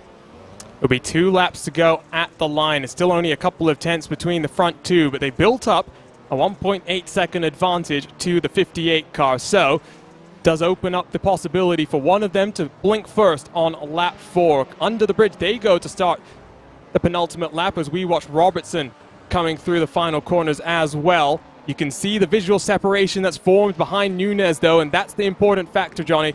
Both of these cars, if they keep things clean, will advance to our feature. The rest of the cars in towards our last chance qualifiers. Does look as though we will have not one, but 2 of them, where one driver in each of them will advance to the feature. Yeah, certainly. Now we're watching here on screen. Is that Garrett Maines? It is weird to see Garrett Maines in the Subaru. Often see him in the VW Beetle that he drove last year, that Smithfield VW. Through the final couple of corners, I think Luis Nunez there, I'm just watching for the lead battle, is taken to the Joker. So Luis Nunez heads to the Joker this time around. Here he is up on screen. That is very close to Josh Edmondson on the merge. And he's off into the gravel too. Now, I'm not sure. I've never done that before. I'm not sure if you will receive what's called a slow down penalty. So for those new to iRacing, the service tells you to slow down a certain amount. I don't think he's received that. Otherwise, he would have served it by now. So Luis Nunez looks safe to advance, along with Kevin Ellis Jr. Very much still driving the wheels off that car. So I don't think that was a slowdown, but at the very least, an off-track penalty, a 1x incident count to Nunez. Through the final corner and into the Joker then comes Kevin Ellis Jr. We saw him finding... Sorry, excuse me, look at this! Collision at the line, excuse me, sorry to interrupt there, but Nunez had Kevin Ellis Jr. at the line. I was looking out for that gap there because Nunez took the Joker on the 2nd to last lap, gained an extra second on Kevin Ellis Jr. That's the difference we see at the line. Nunez with questionable tactics, like we saw last week. I won't mention names, but we saw something similar last week ever. But Luis Nunez there blocking Kevin Ellis Jr. at the line, and that will gift him the win from that heat. It does indeed. It was aggressive driving. It means at least Ellis will start one place back. We're into our last chance qualifiers. Luke Fournier will take us to the green with Josh Fox on his outside. Bo Albert and Bobby Zelensky, opposite corners of the globe there. They'll be on row number 2 with Luis Lejeune and Matt Adams on row number 3. Adam Alderton and Killian Delhomme will be on row number 4 in this grid with Quintin Violate and Garrett Lowe rounding out the first of our 10-car last chance qualifiers. One spot on the line, Johnny. Based on what we saw just then, it's going to be physical coming to the line. Yeah, certainly. We've seen these in the past. These LCQs are always physical, as we always say. People throw fists and try and gain that one transfer position here. Will it go to Luke Fournier? Will it go to a driver with World Championship experience? We've got half the field with that. Half the field waiting for the transfer position. Let's see how we go. One spot on the line. 9 drivers will go home here. Engines rev. The car squat down. We get underway for last chance qualifier number 1. Bo Albert gets swarmed as 2 cars down is inside. Zelensky sweeps around the outside trying to take advantage of a mistake from Josh Fox. Utter carnage as I think in 2nd position. Adam Alderson is up 5 positions on the day already as more carnage coming through the tricky right-hand complex. I think that was Killian Delhomme, Jonathan, who falls all the way to the tail end of this field. And at the start, Bo Albert's clutch was slipping at the line, so either it was overheating or something was going wrong for him. I don't think he'll get pinged for a false start. It was by just the slightest amount. If anything, he had a poor start from that. Just he wasn't able to get off the line well. But for Alderton, he's doing something right here at the beginning of this race. So if you're a World Championship driver looking to race later on, have a watch of Alderton's start. See where he's positioned the car and where he's gained. Was it luck or something else? He's clipped the tyre barrier there. It's not going to matter anyway, because right now Luc Fournier is running away with that transfer position. Josh Fox had an interesting moment through turn 1, ran wide and kind of instigated the chaos, finds himself in 4th. We'll now wait and see if anyone comes down onto the Joker. On board with Bo Albert, the Australian, represented Andretti Autosport in the World Championship last year, and he's committed, Jonathan, to sending it full send. Let's see how he goes. Racing in the morning here. It's currently 8:30 a.m. where he is located in the world. So he's been awake probably at least for the past 2 hours, I would say. And it's a bit harder for Bo Albert. I know he's a night owl. And there he is with issues on the exit. Josh Fox right behind him, a World Championship winner. Bo Albert, oh, he's into the wall. I think he's got damage. Something's gone wrong for him. I reckon that's done and dusted for the day for Bo Albert, the Altus Esports driver out of the event. How about the Williams Esports driver of Fox? That was thrilling over the jump. Well, I guess that Bo might be able to go get some breakfast and try and get some sleep under his belt, but with the time attack opening for the next round of this IRX All-Star Invitational today, so you can try and qualify your way into this event at the Atlanta Motor Speedway. Take a look at the replay for Bo Albert, down into the hairpin, and Fox will try and sling the move to the inside. And I wonder, Johnny, if that left rear toe link has just gone bang. Yeah, definitely something up with that. Obviously damage enabled for this one. We saw someone spearing off in the heats to the right-hand side and miss a left-hander, I think due to steering damage. So it can certainly happen. Alderton's driven very well. Be splendid if he qualifies for the World Championship. There's Fox to the Joker, so first of the leaders to blink. Good strategy. You want to do it, as I say, on the penultimate lap. You don't want to do it on that final lap. So Fox right now will potentially gain a position or two, but I don't think it's going to be enough to take up Luc Fournier here in this race. If I was Adam Alderton, I would have tried and gone for it at least. Take a risk. Go for it on that penultimate lap. But I guess also he's hoping for a mistake from the Frenchman. Might see him come down this time around, though, as Fournier will come through this gravel slip section, as I like to deem it. It's very tricky to get the car turned in early, wait for the power to be able to apply, and get the momentum across the jump. Fournier doesn't come down. Alderton doesn't as well, so doesn't look like there'll be a challenge at the line, at least from the 27. We'll wait and see if Quinton Violatti, Zelensky, or Lejeune do. Zelensky commits, but he's all the way back in 6th position. Be interesting to watch him on the merge and see, after what we saw slightly earlier between him and the Delomo family, Jonathan, if that's going to be something we have to worry about coming back for the World Championship competition. Yeah, they're all very quick. They've all won in different simulators on Rallycross, and they're all very close with each other. Hopefully we don't see a huge incident like we saw in the last LCQ. We've seen serious incidents. We saw 2 drivers who raced in the All-Star Invitational, Bakarud and Kevin Hansen. They had a huge incident at the Joker merge in Abu Dhabi a couple of years back.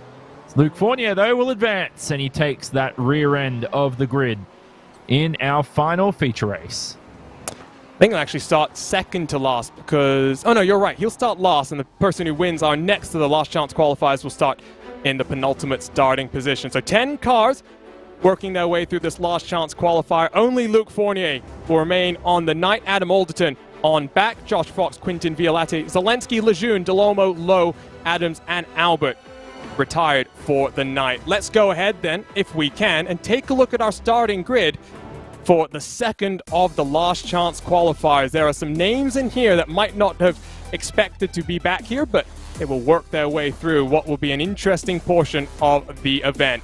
It will be Luke Krause to bring us to the green flag alongside Jake Robertson in the 21. Atu Hakaleto in the 71 inside of Josh Edmondson, with Lucas Kram alongside Jarrett Liebert on row 3 of this grid. Rasmus Toivonen alongside Garrett Maines. Lots of work for those 2 drivers to do, as well as new Williams Esports recruit Jarno Leskinen and Quinton Delomo.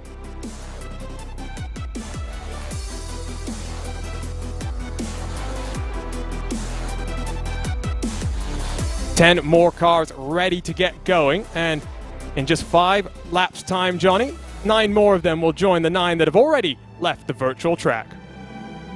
Yep, certainly. 1 will advance. We'll join the rear end of the order with Luc Fournier. Waiting for all the cars to appear at the starting line. Engines will begin to rev. As at the front, Apex Racing Team's Jake Robertson looks to join his teammates already in that 10-lap feature. It might be 4 Apex Racing cars in a 10-car grid. He'll have some work to do. As he squats down, the engines rev. We get underway for the penultimate time tonight. A car does not launch further back in your pack, but it is Robertson who makes contact with the leader, Luke Krause. 3 wide, 2 deep. There's more and more physicality going on here. And at the front, Rasmus Toivonen, 6 positions gained in just a couple of corners, with Luke Krause defending from Jarno Leskinen over the jump. Well, maybe that real-world experience matters. He somehow found his way to the top, this time the right way up. He's not upside down like he was in Super 1600. That was Jarrett Liebert at the start, who went nowhere off the line. He's retired the car. He's out of this event. Quinton Del Olmo just avoided him at the last second, but that's cost Del Olmo a chance at making up some positions here at the beginning. At least it was a normal start for once. We didn't have too much carnage, but there is Rasmus Toivonen leading this event ahead of Luke Krause. Oh, and there's a bit more carnage at the hairpin there. I believe it's the 2 of Garrett Maines pointed in the wrong direction. He backs up into the track, and I believe that was Atu Hakaleto who got collected there. Over the jump, though, at the front, Toivonen 9/10 of a second clear from Luke Krause in the fiercely forward colors. And down into the final couple of corners. No one down on the Joker this time around. And between the top 4 cars, 2.3 seconds of separation, Johnny, as we work on lap number 2. I am going to wonder if someone like Jake Robertson will try and come down onto the Joker, get some clean air, as we take a look at the replay. Let's try and pick apart what's happened here, what's unfolded. Let's open up the package. Garrett Maines turned around, more contact, and it's just gone topsy-turvy there. And listen, with all due respect, if you're reversing onto the racing line at this level, I don't think you should be racing at this level. It's probably not for you. And Krause is around. That's the fiercely forward machine at the hairpin as well. We will have to go straight to the RaceSpot TV replay, but Rasmus Toivonen now with a 2.5-second advantage over the Williams Esports machine. That hairpin proving to be the source of all sorts of drama and controversy. Let's take a look at what happened. Over the anti-cut curbs comes the 34 car with Leskinen right behind him. Does Leskinen try something? He's already offline. I was going to say, he's already offline through the whole section, so he's just out of rhythm. And we've seen a lot of drivers hit that tire barrier. If you get as close as you can to that tire barrier, you pick up the tarmac earlier, which means more grip, which means quicker lap time, and that's what everybody's aiming for, and he's made a mistake of that. We saw that during the Daytona events too with our motorsport drivers, the pro sim racers as they call them, or the pro drivers I should say, not pro sim racers. These are the pro sim racers here. But at the end of the day, all that matters is that Rasmus Toivonen has a 1.8-second lead. He's a podium finisher in Rallycross, did that back at Iowa. He's done a really good job of it. And he's got some pace. Let's not forget Rasmus Toivonen, despite not winning an event, despite not qualifying for the World Championship in 2021, he'll have to go through the Pro Series. He's in with a good shot this year. His pace looks strong. Last time around, it was slightly slower for Toivonen, so the gap did come down slightly, but you can see Robertson very much applying pressure onto the 52 machine. All sorts of sideways over the jump for Toivonen, but keeps it under control as we start the white flag lap. Leskinen down for the Joker. Robertson stays out there, so they'll swap around, hold each other up just a little bit more. Give Toivonen less worry, I think, to think about at this point, Johnny. And as we think about now the 10-lap feature, I'm a bit concerned about what we've seen on the starts here in these last chance qualifiers once we throw 10 cars on the starting formation. Well, you hope so, that it's 10 of the best in the feature and that you don't have that kind of start. And fun fact for you, Rasmus Toivonen, the first ever feature he competed in was a podium too, that one at Iowa where he finished 3rd. So he's in with a shot here. Certainly does well when he enters feature races. Enters the Joker this final time by. Jake Robertson will join him. He's yet to take the Joker. Leskinen with the only chance at victory. He's just a little bit too far behind. Toivonen then rather easy cruise to the end on that final lap. Will line up in the penultimate starting position. The rest of the drivers done for the night. They will now look forward to the next week of qualifying in the time attack for the Atlanta Motor Speedway. So Leskinen, Robertson, Del Olmo, Cram, Edmondson, Hakaleto and company go on back. Take a look at these final race results. Maines and Liebert, more technical issues in each of their camps. Only 8 cars getting to the finish line here. After a 5-minute practice session, the track will get reset once more here before the cars get back out there for our 10-lap feature to round out round 2. The iRacing IRX All-Star Invitational presented by Yokohama. Don't go anywhere. Feature racing action coming up right after this.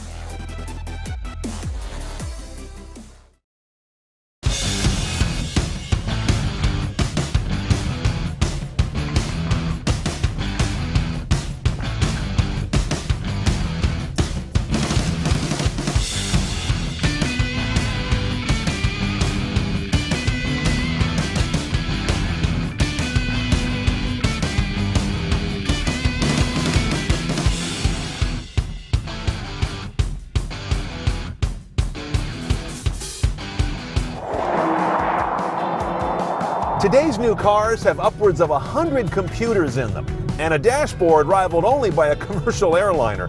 But wouldn't it be nice to really know what all that does for you? At Roadshow, we demystify the world of modern transportation with reviews of your next car, the latest news on what's changing the industry, and videos covering every screen and every new feature you'll encounter in the driver's seat.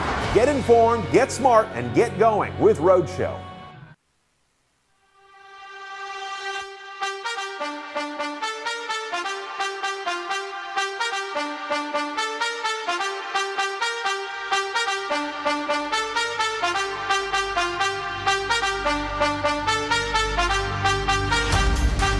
Ten more laps here in round 2 of the iRacing IRX All-Star Invitational presented by Yokohama as sim racing's finest get their first competitive crack at the circuit Barcelona to Catalunya. My name is Arjuna Kankipati, alongside is Jonathan Simone with Tyler Maxon in the production booth controlling all of the action. And there's one thing that separates first place from the rest of the pack, the finish line. High-performance, race-inspired Yokohama Advan tires give you the drive to win. Discover Advan at yokohamatire.com. Johnny, 28 cars whittled down to 10, and now we get set to see, I think, a lot more bumper cars than what we saw in the heat races. Those last chance qualifiers got physical, and now I think sim racing's finest will do the same for 10 more laps. Yeah, definitely finest. Good way to put it. Ollie Kynan starts from first alongside John Robertson. Race winners in Rallycross. Johan Harth, a world champion in Rallycross, and Luis Nunez, a potential race winner, podium finisher, but he's yet to qualify for a world championship. Hopefully we see him in 2021. Sindre Silva's been ever improved. He's also in the feature races. And we have a 13-year-old in Jacob Rafos. It's a little unfair, I think, thinking about 13 years old. Johnny, I know you're not 13, neither am I. It's been a long time since that, almost 13 years in my case. What were you doing when you were 13? Because I remember I was playing some of the old F1 video games on my PlayStation, not competing at the top level of sim racing. No, I'm trying to remember what year when I was 13. Okay, so yeah, I began sim racing around then. So I think so that would have been 2009. I was 13. Everybody knows my bank account details and stuff like that probably now. Yeah, I've revealed so much personal information. But yeah, I began sim racing I think in 2008, but went online around 2010. So by 2014, was in my first world championship. Not in Rallycross.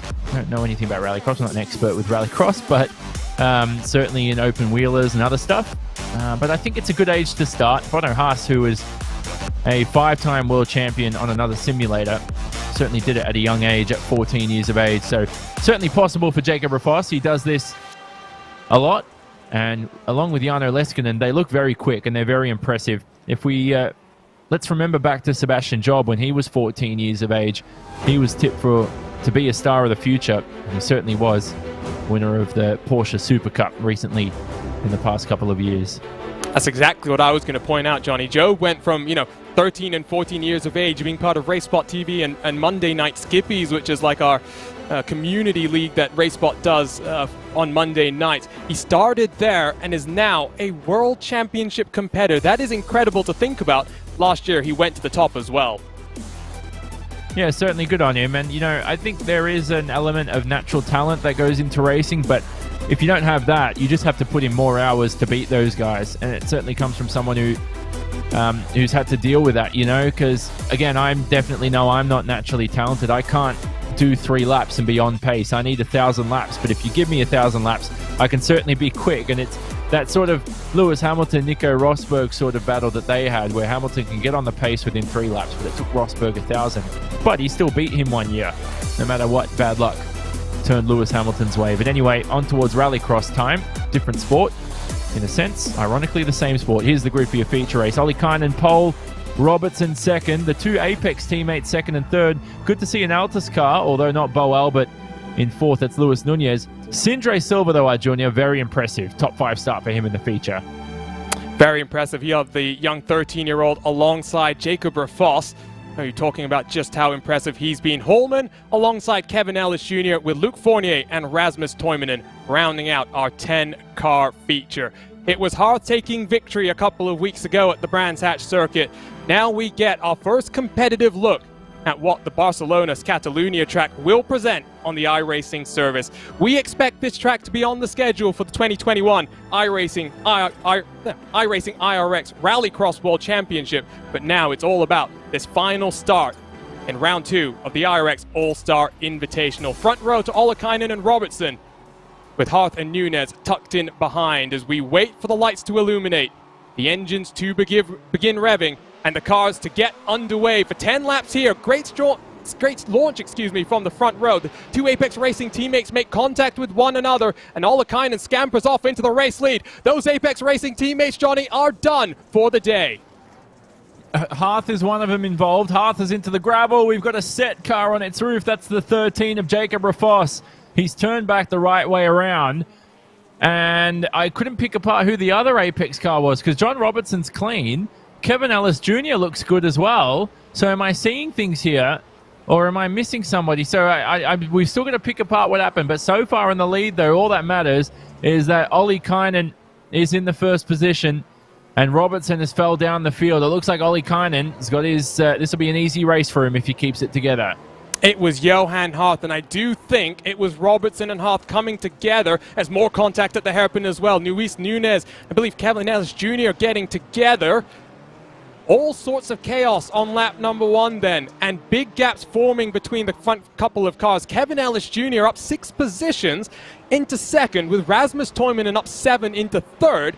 Got 2 Set Esports teammates in the podium positions, Johnny. A bit of an unexpected turn, if you ask me.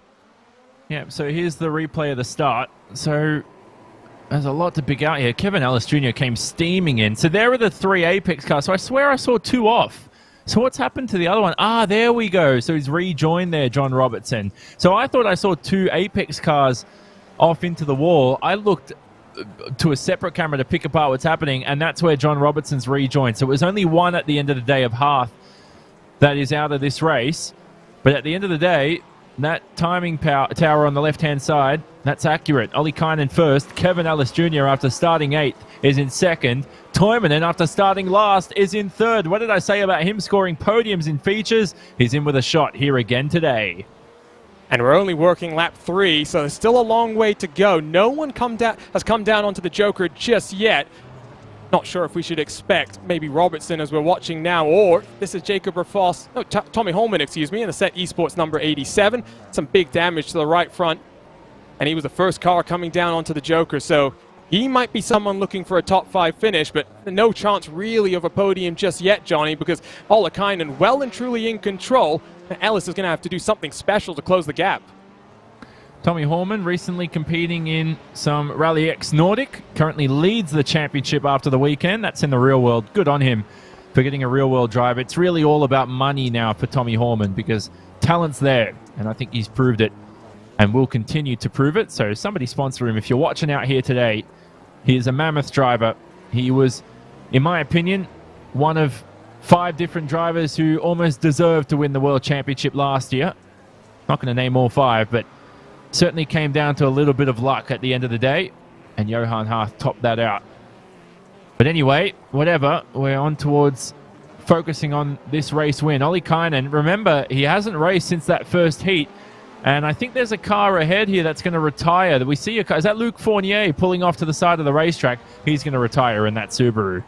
Somehow managed to blow his engine, maybe residual damage from all the chaos at the start. The 236 then to the side of the track. In fact, he's going to try and nurse it back down onto pit road. Gap out front is 3.2 seconds. Kevin Ellis Jr. very much enjoying his transition to the dirt side of things, slipping and sliding around. Not something you necessarily want to do in the Porsche 911 Cup car, Johnny, but nevertheless, with that World Championship coming to a close, it does look as though, with Kevin qualifying for not one but two of these All-Star Invitationals so far, he may be making a crack at this World Championship as well. Yeah, either that or he's just in here for some fun. There's a lot of talent out there that don't currently race in Rallycross, and I feel like this year we're going to have the most talented grid. Certainly be something exciting to see as Luis Nunez here in a nice scrap with Sindre Silva, the two side by side heading into the tiptoe middle sector. Silva will block the apex of the corner. That hampers Nunez's exit. He's got to cover the inside though, because Nunez will have a peak, and he does. Nunez with a drag race onto the next dirt section. We'll have to form up behind Sindre Silva. Behind Luis. Sindre Silva, excuse me. There's a bit of a shove there from Silva coming through the corner that got Nunez all sorts of sideways. He hung onto it, gathered it up in time, but unable to make anything work. So down through the final corner, a couple of car lengths separating them. This is the battle for 5th and 6th. Both of these cars also having come down onto the Joker. Gap out front continues to get extended, but they're not really too close. 3 seconds between 1st and 2nd, with a further 1.3 back to Toivonen in the final podium position. John Robertson riding around all by himself as Nunez gets it wrong and just about gets collected by Tommy Holman. And Holman will slide his way up into 6th. It was looking like a good run for Nunez, Johnny, and it comes to an end for now. No, but these two we're watching on screen, it's Toivonen who seems to be catching Kevin Ellis Jr. in the gaps. So 7/10 the gap now between the two. Ellis Jr. was quicker some laps, but this past lap, Toivonen has really reeled him in. And is he in with a shot of an overtake with just a few laps remaining? Not the best of runs through turns 3 and 4 there. Here's a replay of what happened between Nunez and Silva. This was a cracking battle as they go through. Oh, there we go. So that's the incident we saw earlier, the spin. And then I think he's been collected by Tommy Horman as well to make matters a little bit worse. So yet to see the Joker from your top 4. Will any of them go for it now? Toivonen's got to do something different. Has he left it too late? And you know what right now? Ellis Jr. is in no man's land. I think he has to take the Joker next time by, even if he doesn't want to. And I don't think it will hurt him too much, but if he doesn't take the Joker next lap, Toivonen will seal 2nd position, because by Ellis Jr. taking it on the final lap, we saw what happened in our heats. It'll interrupt this battle for the podium. I think if you're Ellis, you actually have to wait for the final lap, Johnny, because we have seen you gain time. And that's what Toivonen should do. Come down onto the Joker, get the extra second from the momentum off the Joker. But for Ellis Jr. to cover off the run from anyone coming onto the Joker, it's always easier that we've seen to take the shorter line. Interestingly, though, I'm so wrong as Kevin Ellis Jr. down onto the Joker. It's Toivonen who stays out, and Toivonen will get his elbows out, Johnny, coming to the line. Well, he's going to, you know what, Rasmus Toivonen's talented, but he's not gaining a second on the racetrack on Kevin Ellis Jr. unless Ellis Jr. makes a mistake. He's got that covered. Race win will go to the Finn, Joni Ollikainen. Oh, goodness gracious. Good to see him back in victory lane.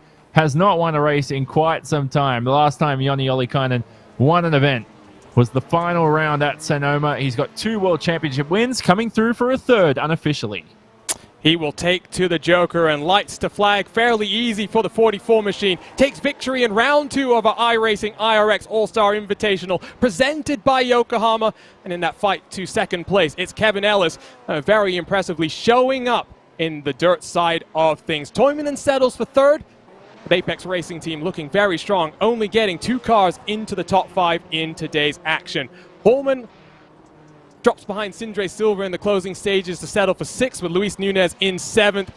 Interesting race there, Johnny, and one that I think is going to have a lot of these drivers thinking about what they'll do differently when they return for the World Championship season. Well, as predicted, just the way the start-finish line is positioned, drivers will not take that Joker on the final lap that often, I don't think, in the real races as we look at the results. So Joni Ollikainen, 3rd win in a World Championship event, one of those unofficial, and that's the one he took today. Kevin Ellis Jr. with a podium. Good on him. Well done. came at the cost of his teammate Johan Harth, who was a DNF. Rasmus Toivonen, a second podium as well. We know he's got the pace. It's just incidents he's got to avoid. But John Robertson, at the end of the day, despite all those incidents, still cleaned up fourth. Sindre Silva started fifth, ends up in fifth at the end of the day. But I have to say, it's good experience for the young guns, such as Jacob Rafos, who ends up in the 8th position, right behind Luis Nunez and Tommy Horman. And good on Luc Fournier, despite having a damaged car, getting out of everyone's way, and at least finishing this race and not just pressing the escape button like you can do virtually and giving up.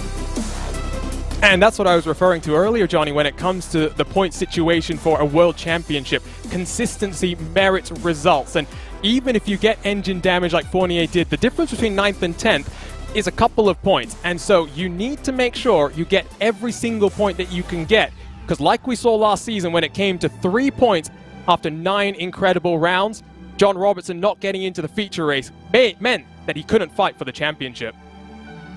No, certainly not. Features are very important. Pays the most points. A little less dramatic like it was in 2019 and 2018 in our inaugural seasons when I commentated those. And in those ones, if you missed the feature, you were essentially pretty much in with no shot of the title. Any missed feature was a big deal. And I think with the new point system, it's a little bit better. Well, I tell you what, I think we have the podium position standing on by. Let's see if we can dial up Joni Ollikainen. Jonathan, take it away. Joni, first of all, we got you. Can you hear us? Yes. Perfect. Congratulations, mate. Your 3rd World Championship victory, you could say, in a sense. How does it feel? Pretty good? Thanks. It feels pretty good. This time we could manage to stay away from all the carnage and stuff, so yeah, this time it went quite well. And we're not a fan of taking the Joker on the final lap, obviously because of where the start-finish line is and you lose a second, but you had such a big lead today in your heat and feature.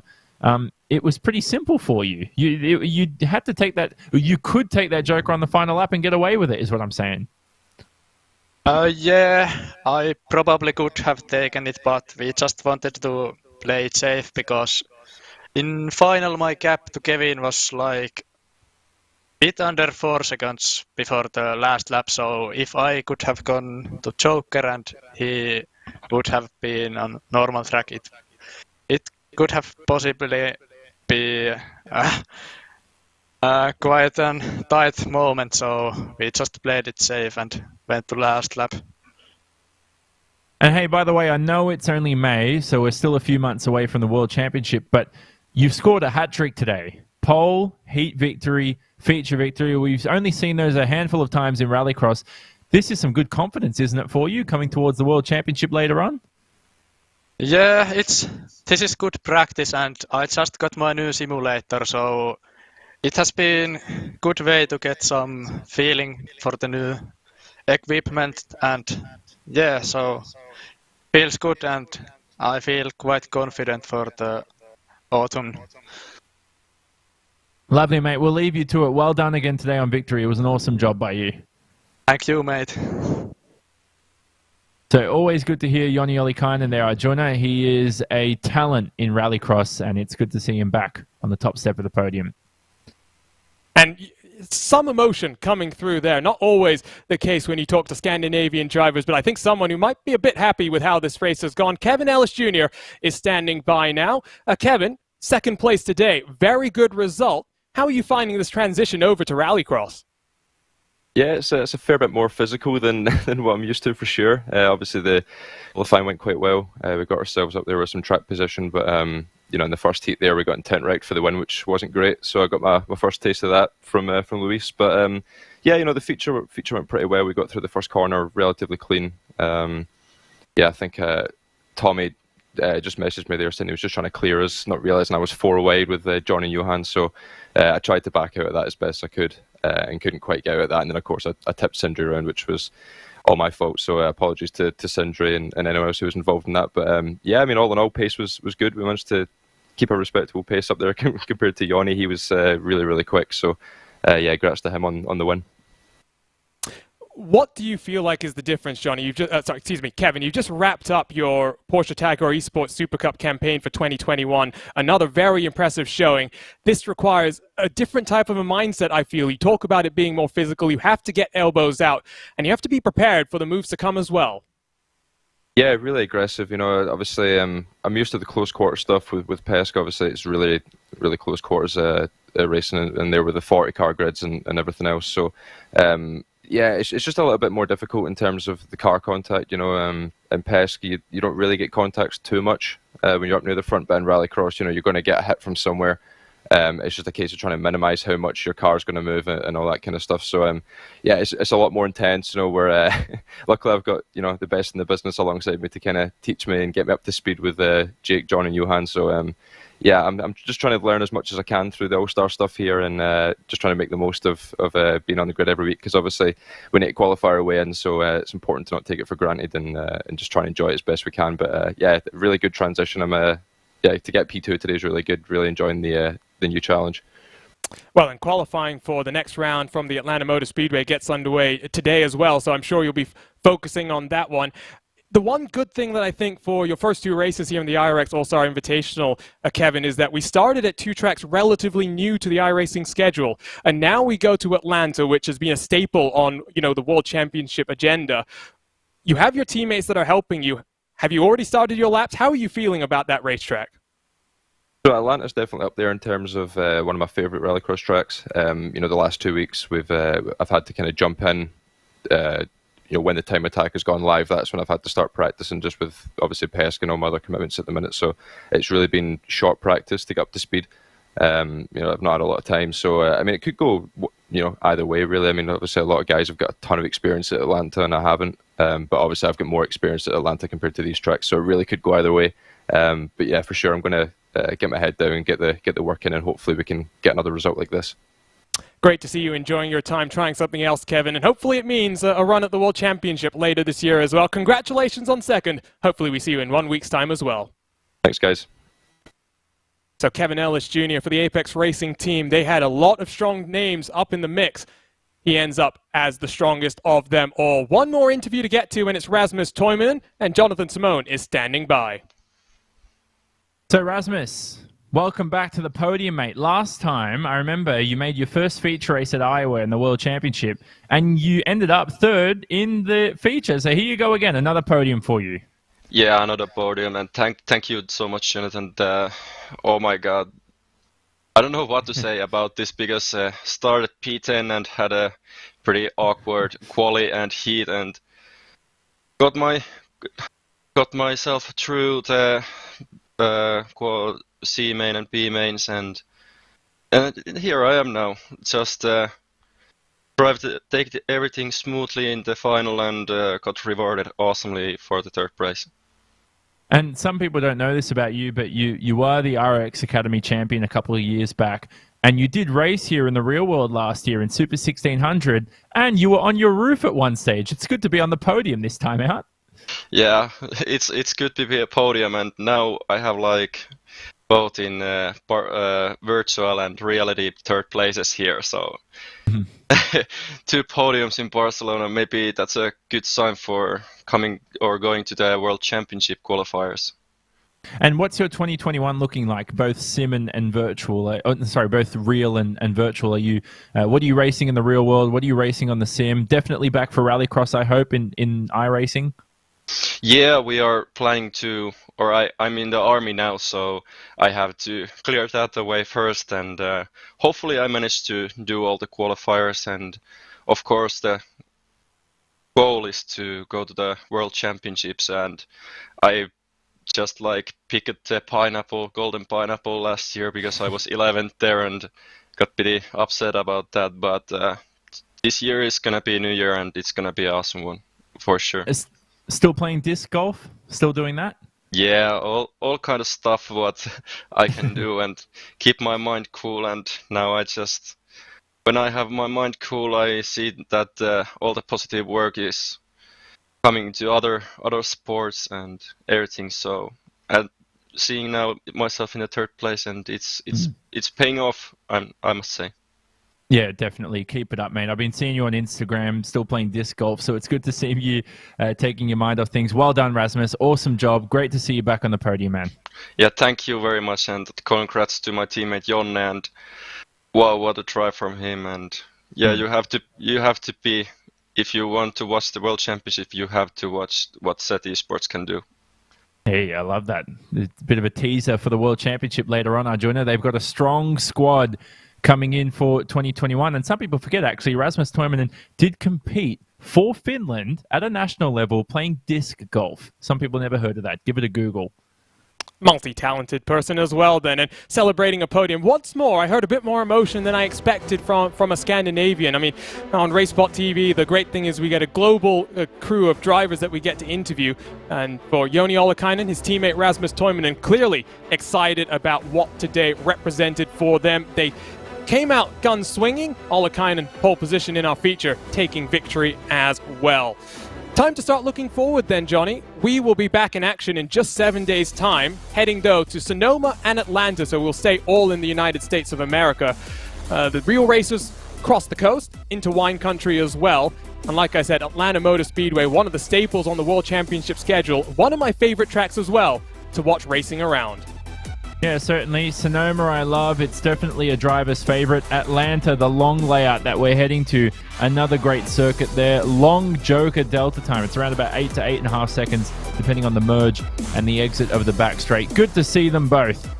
Two great layouts. And then we head to NASCAR Town for the final round on June the 1st. We'll get a couple of weeks off. The iRacing month of May, busy as well, just like the real world in the NTT IndyCar Series. Time to wrap up from Barcelona here, though, for round 2 in the iRacing IRX All-Star Invitational presented by Yokohama. Some incredible action from both sides of the pond as the real-world superstars played bumper cars in Daytona, while the sim racers got their first crack at one of the newest tracks on the IRX schedule. Plenty more action in the next few days on iRacing Live to come. Tomorrow, the next generation of NASCAR machinery gets its official debut on the iRacing service in the eNASCAR Pro Invitational Series as the drivers there attempt to tame the Darlington Raceway. You can catch all the action live on FS1 at 7 p.m. Eastern, 4 p.m. Pacific. For now, though, it's Henrik Krogstad and Joni Ollikainen in victory lane here at the second round of the iRacing IRX All-Star Invitational presented by Yokohama. On behalf of the team at RaceBot TV, my name is Arjuna Kankipati. I've been joined by Jonathan Simon with Tyler Maxson in the production room controlling all of the action, and we'll see you in just 7 days' time for more virtual dirt action on the iRacing.com service.